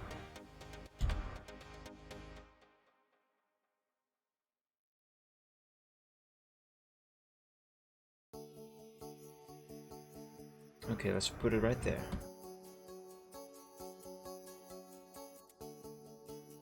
I guess distortion.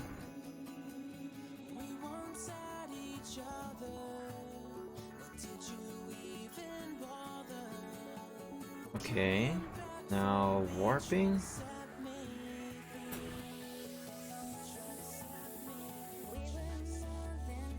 Am I following the curvature of the wall? I should have enabled the wireframe for this. We're attempting to change the shape of this shadow.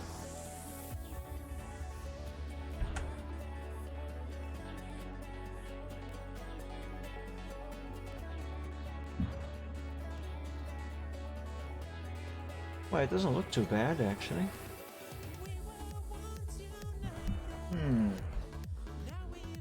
Let me get myself away from the screen for a moment. Zoom out. Maybe if I bring it up a bit more. Slightly to the side like I did. It's done. A bit more.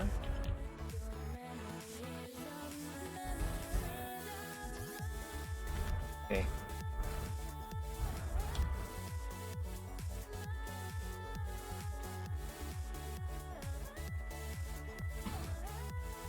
Let's do some more warping.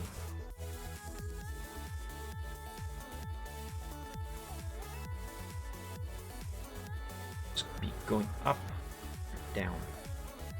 Or neither. Probably down like this.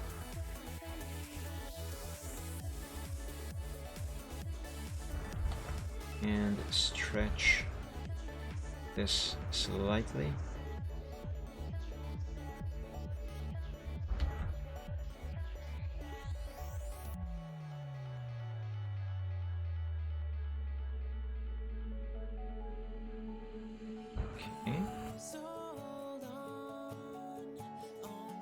Okay. Let's give that shadow a little bit of blur. Because of the distance from the light source.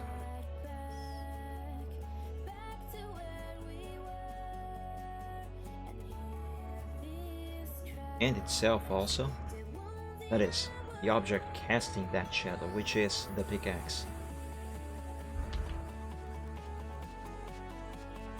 Alright. Set the opacity to 100%. That shadow should actually be on the same layer as the shadow of the ponies.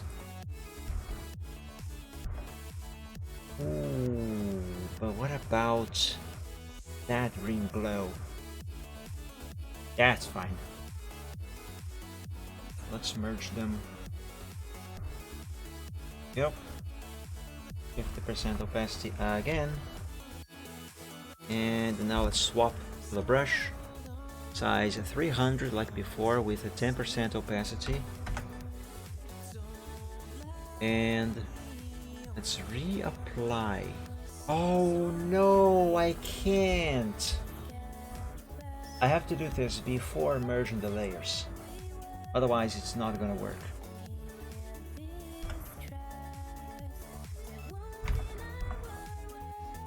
Alright, so let's apply this effect to the pickaxe itself. Wait, gotta lock the layer first.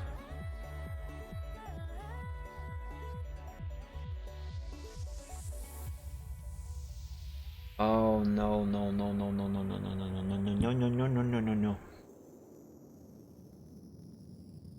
The green that I have just applied to the shadow of the pickaxe, that is going to be intersecting with the shadow of the ponies. It's gonna, well, maybe not. Maybe not. Merge down, set it back to 50%. Okay, I take it back. It actually worked. Excellent. Very good. Only shadows. Okay, so that stays like that. Thunder's Pick, that goes there. No, no applying any blur to that. Save. Let's hide the cave wireframe. I should name this layer. Wireframe. Okay, save.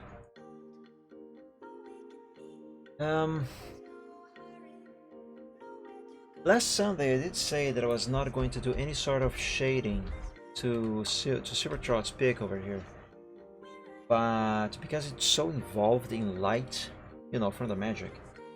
But I do feel like I should do at least something to it. So let's hide this magic for now. Also the magic on Silver's horn.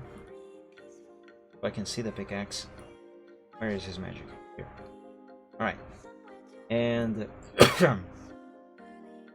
let's cheat a bit again with this shading and lighting by copying the layer style of Thunder's pickaxe and pasting that on Silvertrot's pickaxe. Where is that?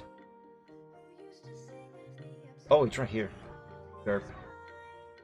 Paste layer style.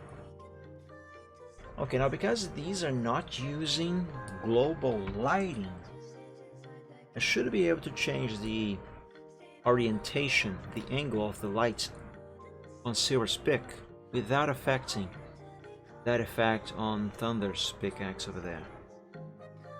Yeah, see? Global light is disabled. Alright, let's change the angle down here. It has to match the angle at which the light is coming from. The altitude perhaps should be changed.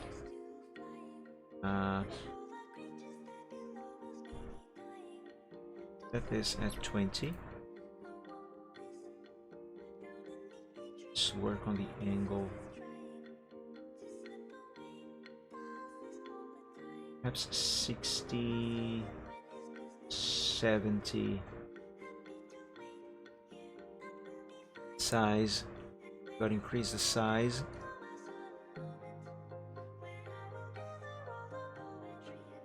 $25. Yes. No soften. And let's reduce the opacity of the black to 25%. What if I increase the opacity of this other black? Yeah, do that. Set it to 85. Very well. Oh, you know what I can do? Maybe, perhaps, I don't know. I'll try.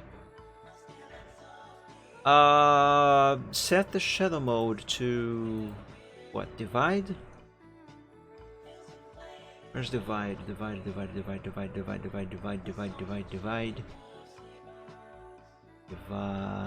Where is that? Heck. Dark and multiply, color burn, linear burn, lighting screen, color dodge, difference exclusion, divide. That. That. Yes, that. It kind of gives the idea that there's also light coming from the other side of the pickaxe, other than here. But if I enable the magic glow on both the pickaxe itself and on Silver's horn, it actually kind of makes sense, I suppose. Because if we take a closer look, like I mentioned before, actually, Silvertrot's horn, because of the magic. Oh, hey again, Bobby. I see you there. How are you? You are so cute. You are too cute. You adorable furball. Like I was saying, because of his magic, his horn is also generating some light. However, the light from the horn is not as strong as the light from the torch, but it is casting light. It is generating light. Same thing with the magic glow around the pickaxe itself. So, the lighting and shading we are seeing on the pickaxe is coming from, technically speaking, two light sources now. The main one, the torch, so the area down here, and the second one, all around the pickaxe itself. I hope that makes sense to you. Anyway, let's save. Let's save and drink water.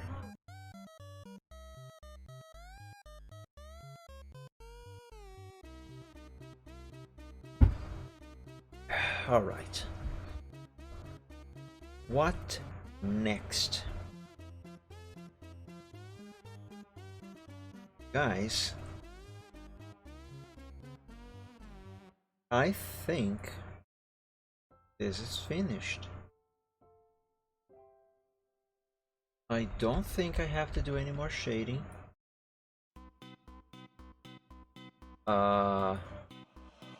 Wait, is this correct? Should that be there? Not exactly. Okay, let's remove this. I am not finished. I am not finished. Take it back. Which color is that though? This one? No. Well, yes, but... Ah, this. What I gotta do here is expand layer 17. I need to sample that color. So let's hide torch. Okay, so now I don't have any interferences. Sample this color, grab a round hard brush. Can't be too big. And let's do... wait. Opacity on the brush. Disable airbrush. There we go. And let's do this.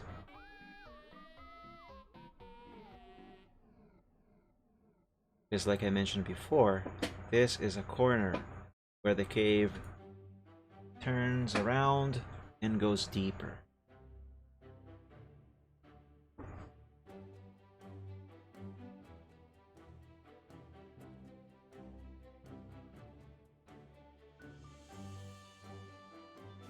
So I do believe this here should be matching.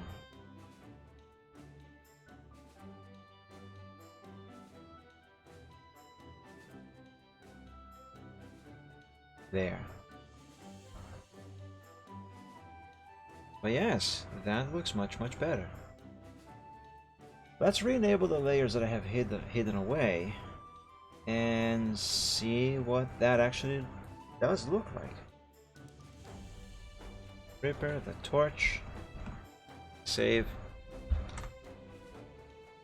Yes, that looks much better.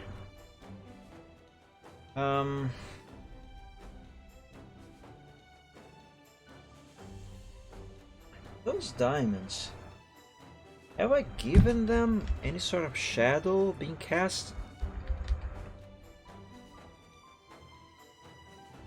kind of look like I did, but I'm not sure. Where are they? Here they are. Drop shadow. Wait, let's zoom out so I can see the torch. That is important.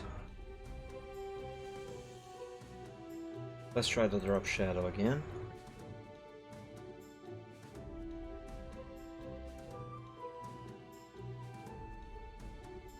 Let's increase the opacity. Or decrease, I don't know. Set it to 100%.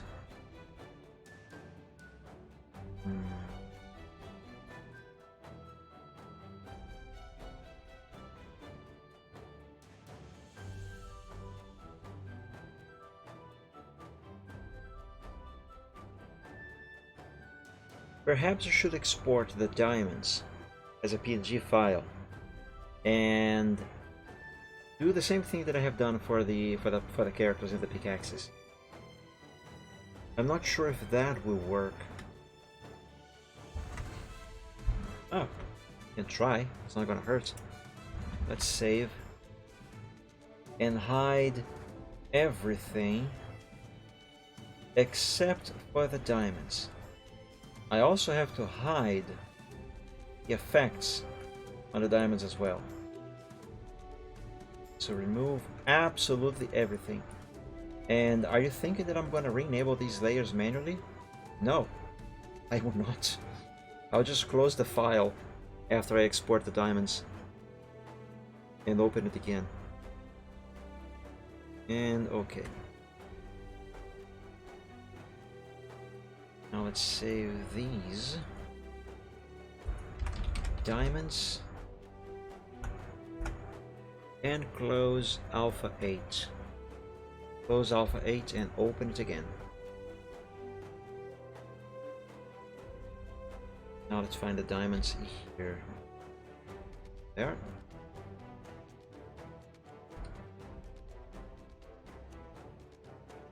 I do need to make that little notch on the corners. So put one there, another one here. Copy this over to underneath the diamonds layer. So right here.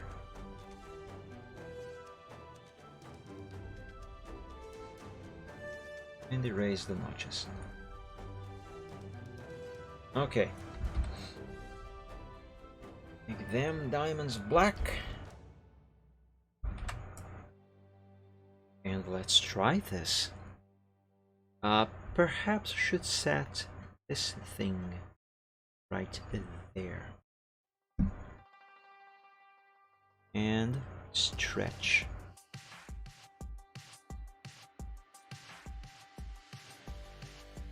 Perhaps let's not set the thing to the corner over there. Let's try to stretch like this. Same thing.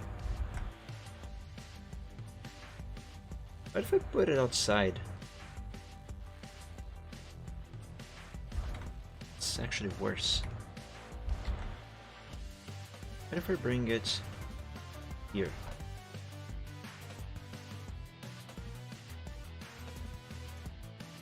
It still looks about the same.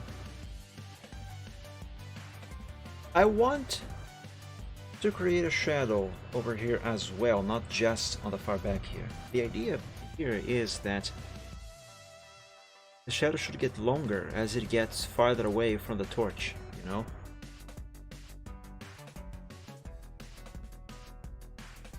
Let's skew them down a bit. 50% opacity for the layer.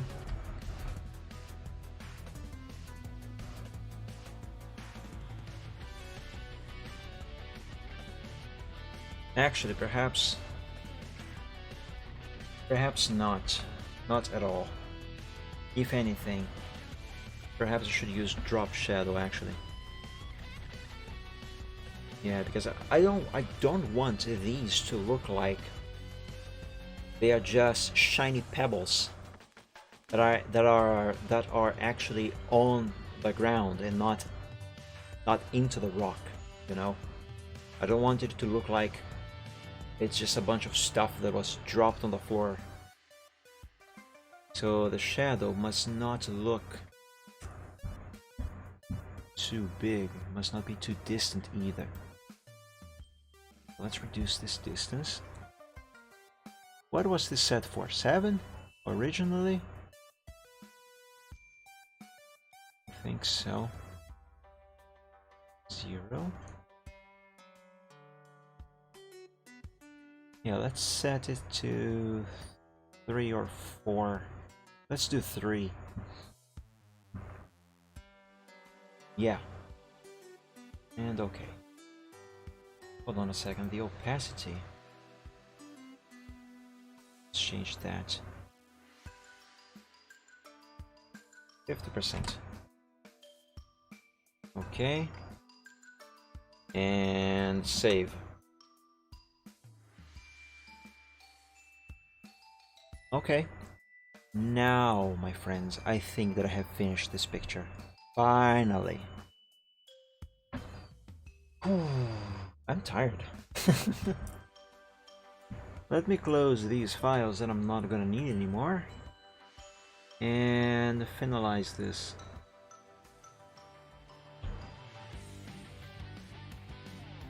Let's go back to here and open the file Watermark 6.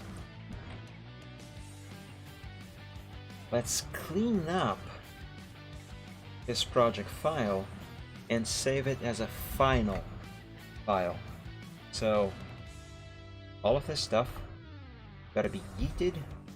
Should go ahead and save this as final first, then do that.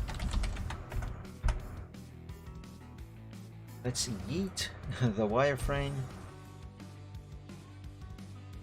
and these layers that I have hidden that are no longer necessary. Here. Cave base color that remains untouched because it is required.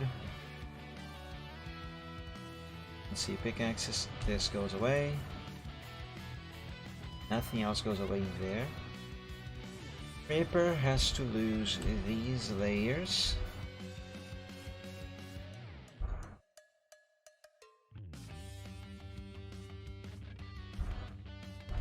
Silvertrot has to have these here removed.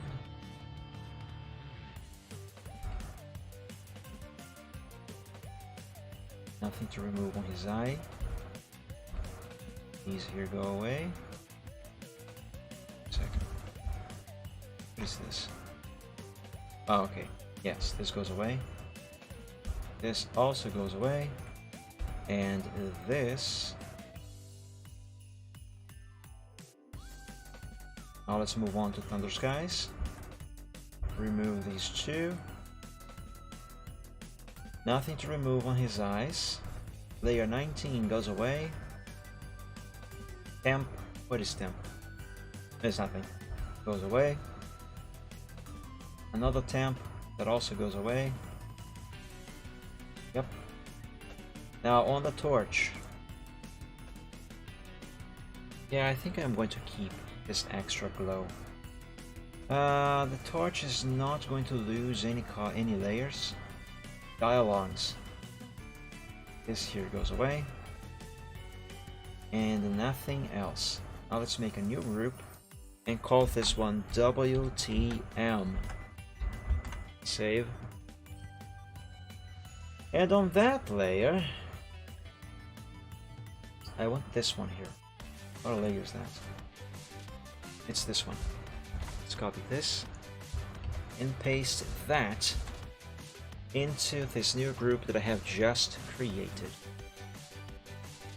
Make smoother, yes. Let's reduce the size of this thing. Put it here on the... No! Why did you apply? How did you apply?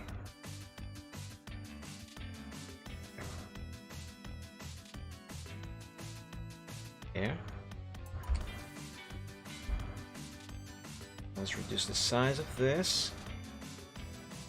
Perhaps we should put this on the top. I don't know. We'll see. have it right about this size, should be fine.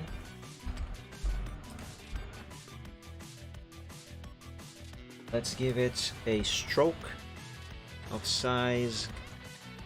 Size 3 is actually quite fine, but let's increase it a little bit.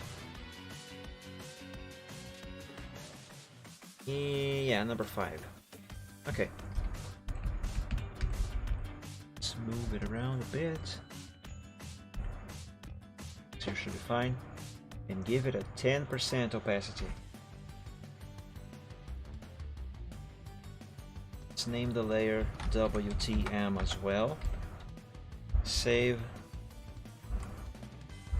What if I put it on the top corner? Nah, not good. Yeah, this corner here is better. I will reduce the stroke size, however.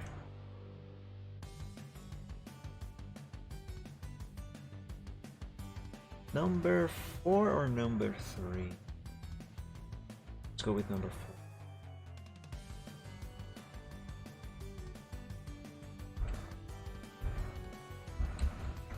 4. Okay. Now let's hide that. And save this as a PNG file. Sorry, I was talking and stretching at the same time. Let's see here. Save as. I always save 2 copies. One without the watermark and another one with the watermark. I always begin with the one without the watermark. The name of this picture. The name of this picture. I don't want it to be one's ears, other's eyes. I have said it many times that this name is just temporary, just a placeholder. What should I call this? What should the final name be? Let me think.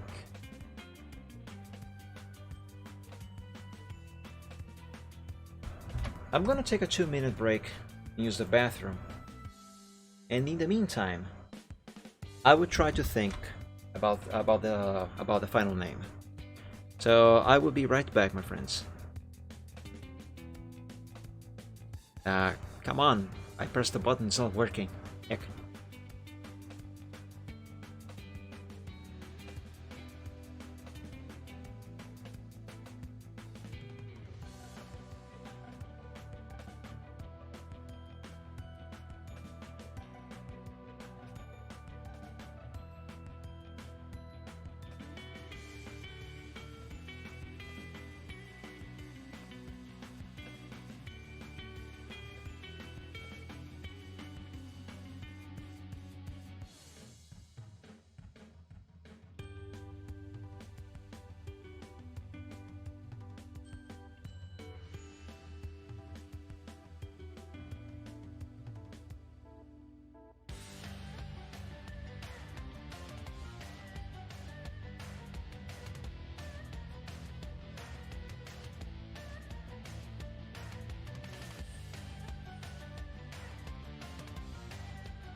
I'm back.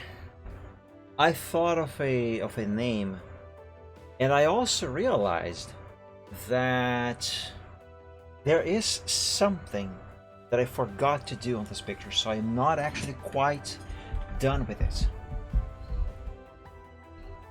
Gotta expand the group dialogues and make a new thing over here. Let's make a new layer. Not there. Here. The creeper is supposed to be making a noise. I gotta make the noise. So let's see here.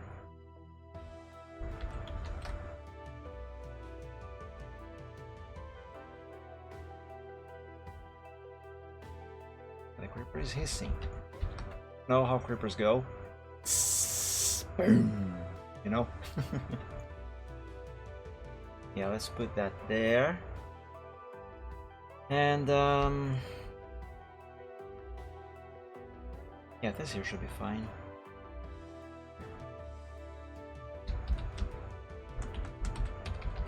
Let's call this layer.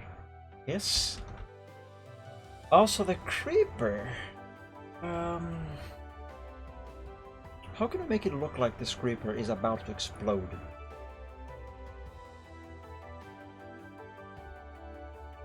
Let me import this here back into Photoshop. And let me try something. Let's put this above all the layers. I forgot to do the notches for guidance. Right? It's here. It's here. Now I can copy this and paste it over there. Erase that and this. Okay. Make this completely white. And let's toy with the blending options.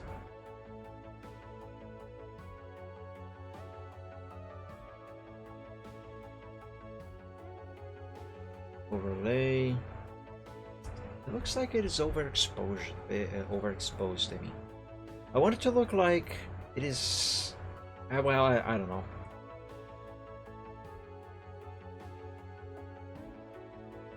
Now this creeper looks like it's made out of rocks. Okay, perhaps the other one that I said that looks like the creeper is overexposed. Sliding, that is. Colors. Which one was that? It was probably this overlay. Let's drop the opacity to 50%. Let's compare. Yeah, this kind of looks like the... If I do this, actually, it does kind of look like the creeper's about to explode, doesn't it? But right, I don't think I'm done with this though. Now this is usually something that would go better along with soft shading, but let's try it anyway. Size. Spread.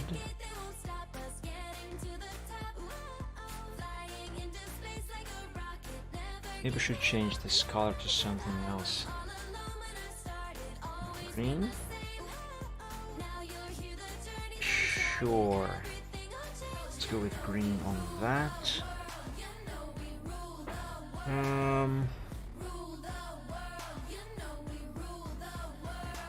Size.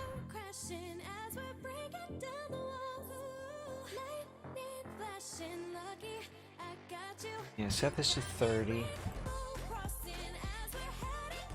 The spread. Let's reduce the spread a bit. That's 0. That's fine. And okay.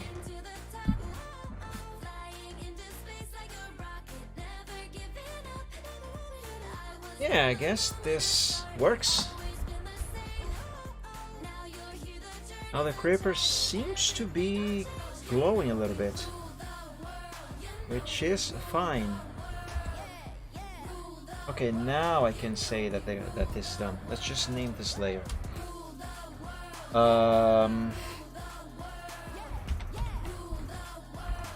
Creeper, glow, I don't know, 50%. Save. And let's save this with the final name. Ah, frick, what was the name that I thought? Ah, I know. Not Alone in the Dark by Mike Dragon. Not Alone in the Dark. Let's close this. Re-enable the watermark. And save as. Yeah, it's still saving. Frick. We're done now. Oh, it's saved as a PSD file. Crap.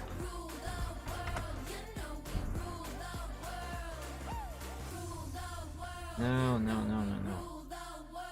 Replace the final version. This one, yes.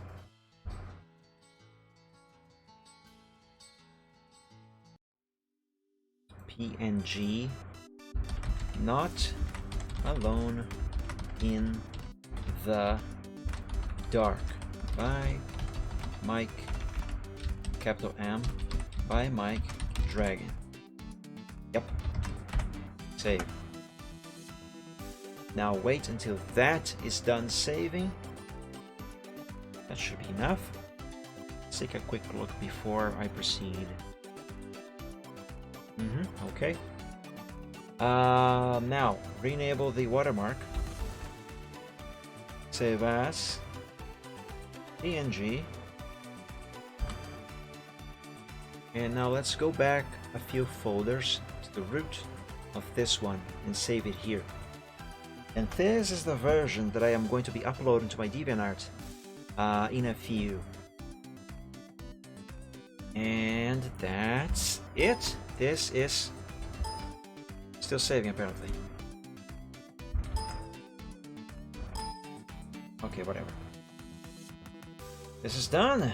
It's finished. Let's compare the last progress sample, which is sample 6, with the final version, which is what I have done today.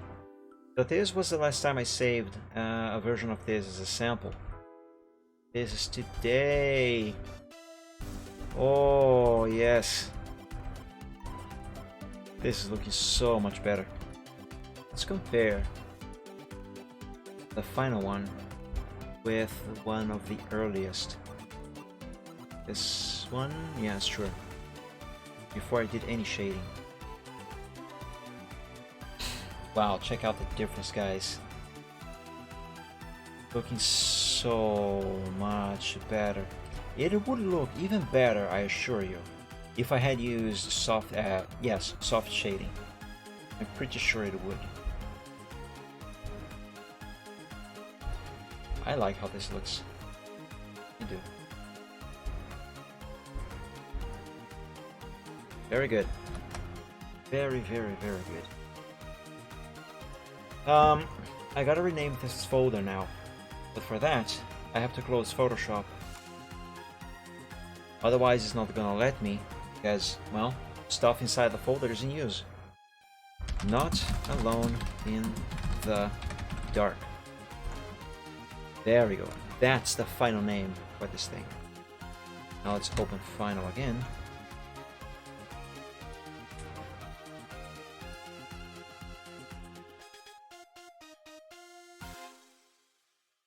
Brilliant.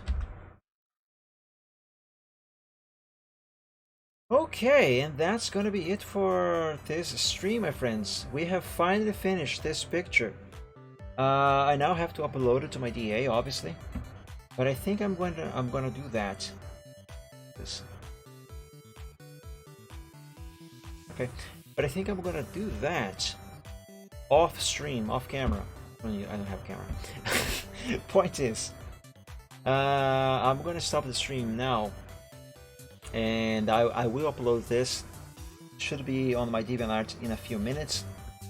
So if you would like to check the final thing, it's gonna be there. I don't know what is the next picture that I'm gonna be working on for the next Chill Art Sunday, but it is gonna involve a dragon, that's for sure. I will figure something out. By the way, speaking of next stream, let me check the dates. Okay, next Chill Art Sunday is going to be the 19th. Alright.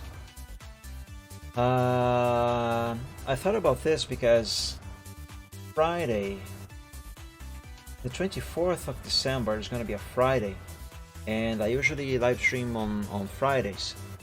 So because this is Christmas Eve, I am very likely not going to be able to stream on this date.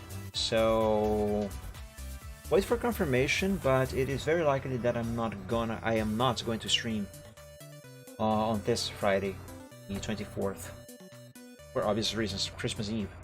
But if I don't, I will see if I can do the Gaming Friday on the Thursday, the 23rd.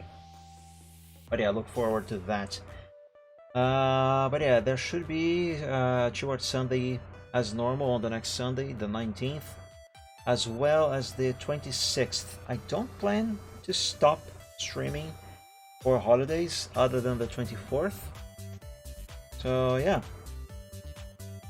it's gonna happen.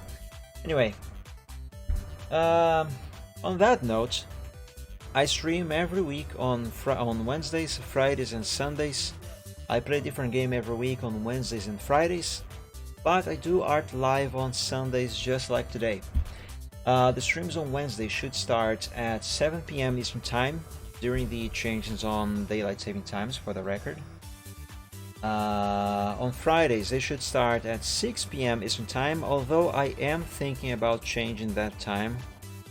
I'm thinking about changing to the same time as the streams on Wednesday, but I have not decided on that yet. When I do, and if I do, I will announce. What else? Yes, the streams on Sundays, they should start at 2 PM Eastern Time, and the streams on Wednesday are always in Portuguese, while the streams on Fridays and Sundays are always in English. I have a Discord server available now, if you guys would like to join. For the moment, it is currently limited to members of the art group Dragon Realms on DeviantArt, and to subscribers to my Twitch channel here on Twitch. So if you are one of those and would like to join, you are most than welcome to do. There should be a link below the stream where you can join through there. If you have any troubles with that link, please do let me know. You can message me on DeviantArt. My DA name is right here on the corner of the screen, or you can message me on Twitter as well. There's my handle. And tell me you are having troubles with the link, that you are a member of the group or subscriber to my channel, and I will send you a link directly in private. I will be opening the server for the general public in the near future, but for now it is kind of restricted in this manner. What else? That's all, I think. So my friends, thank you all so much for joining today's stream. I hope you enjoyed and had fun, and as always, I wish that this next upcoming week is gonna be better than the one before. I hope you have a great week. Enjoy the rest of the evening. If it's already Monday for you, then sleep well. And even if it isn't, if you are going to bed soon, sleep well. And as always, dream of dragons. So yeah, until we meet again on the next stream, my friends, God bless you all. Stay safe, stay healthy, and until the next one. Bye!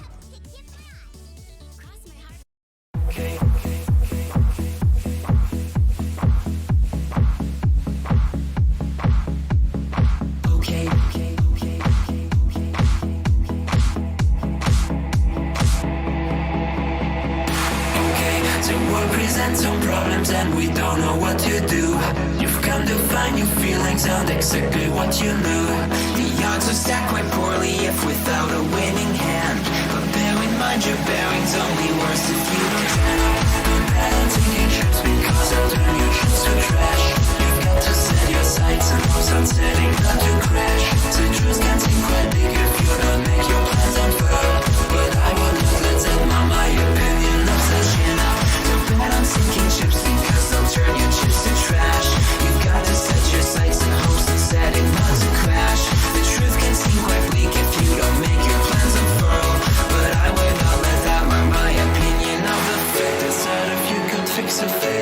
was a current paradigm. We would have a hero who's supposed to be elusive and on time. Just on time. And then we would all contrive new conflicts, you know, to bet on sinking ships because they'll turn your chips to trash. You've got to set your sights and hopes and setting not to crash. The truth can seem quite bleak if you don't make your plans unfurl, but I would not let that mar my opinion on the ship. The bet on sinking ships because they'll turn your chips to trash. You've got to set your sights and hopes on setting not to crash. The truth can seem quite bleak if you don't make your plans unfurl, but I would not let that mar my opinion. Stipulations placed before you to get all the things you really need. Mr. Big may make things hard, but you have got to plant your seeds. Go to war, fight more. Your dreams thrive by competition. You'll find no one famous ever got there just by flinching at their foes. Cling against the torment claw with all your might at what you know. Don't let go, just flow. Don't wait or play to indecision. Don't bet on taking shifts because you've got to be more grand. You got to think ahead and carry out the things you've planned. Citrus can be your fuse when you can see where fossils lay. Don't quit on hopes or dreams when you have simply got to gin up. Don't bet on sinking ships because they'll only drag you down. You got to keep on sailing even when you want to frown. The world will keep on turning without matter where you land. You might as well be running when your feet should hit the sand.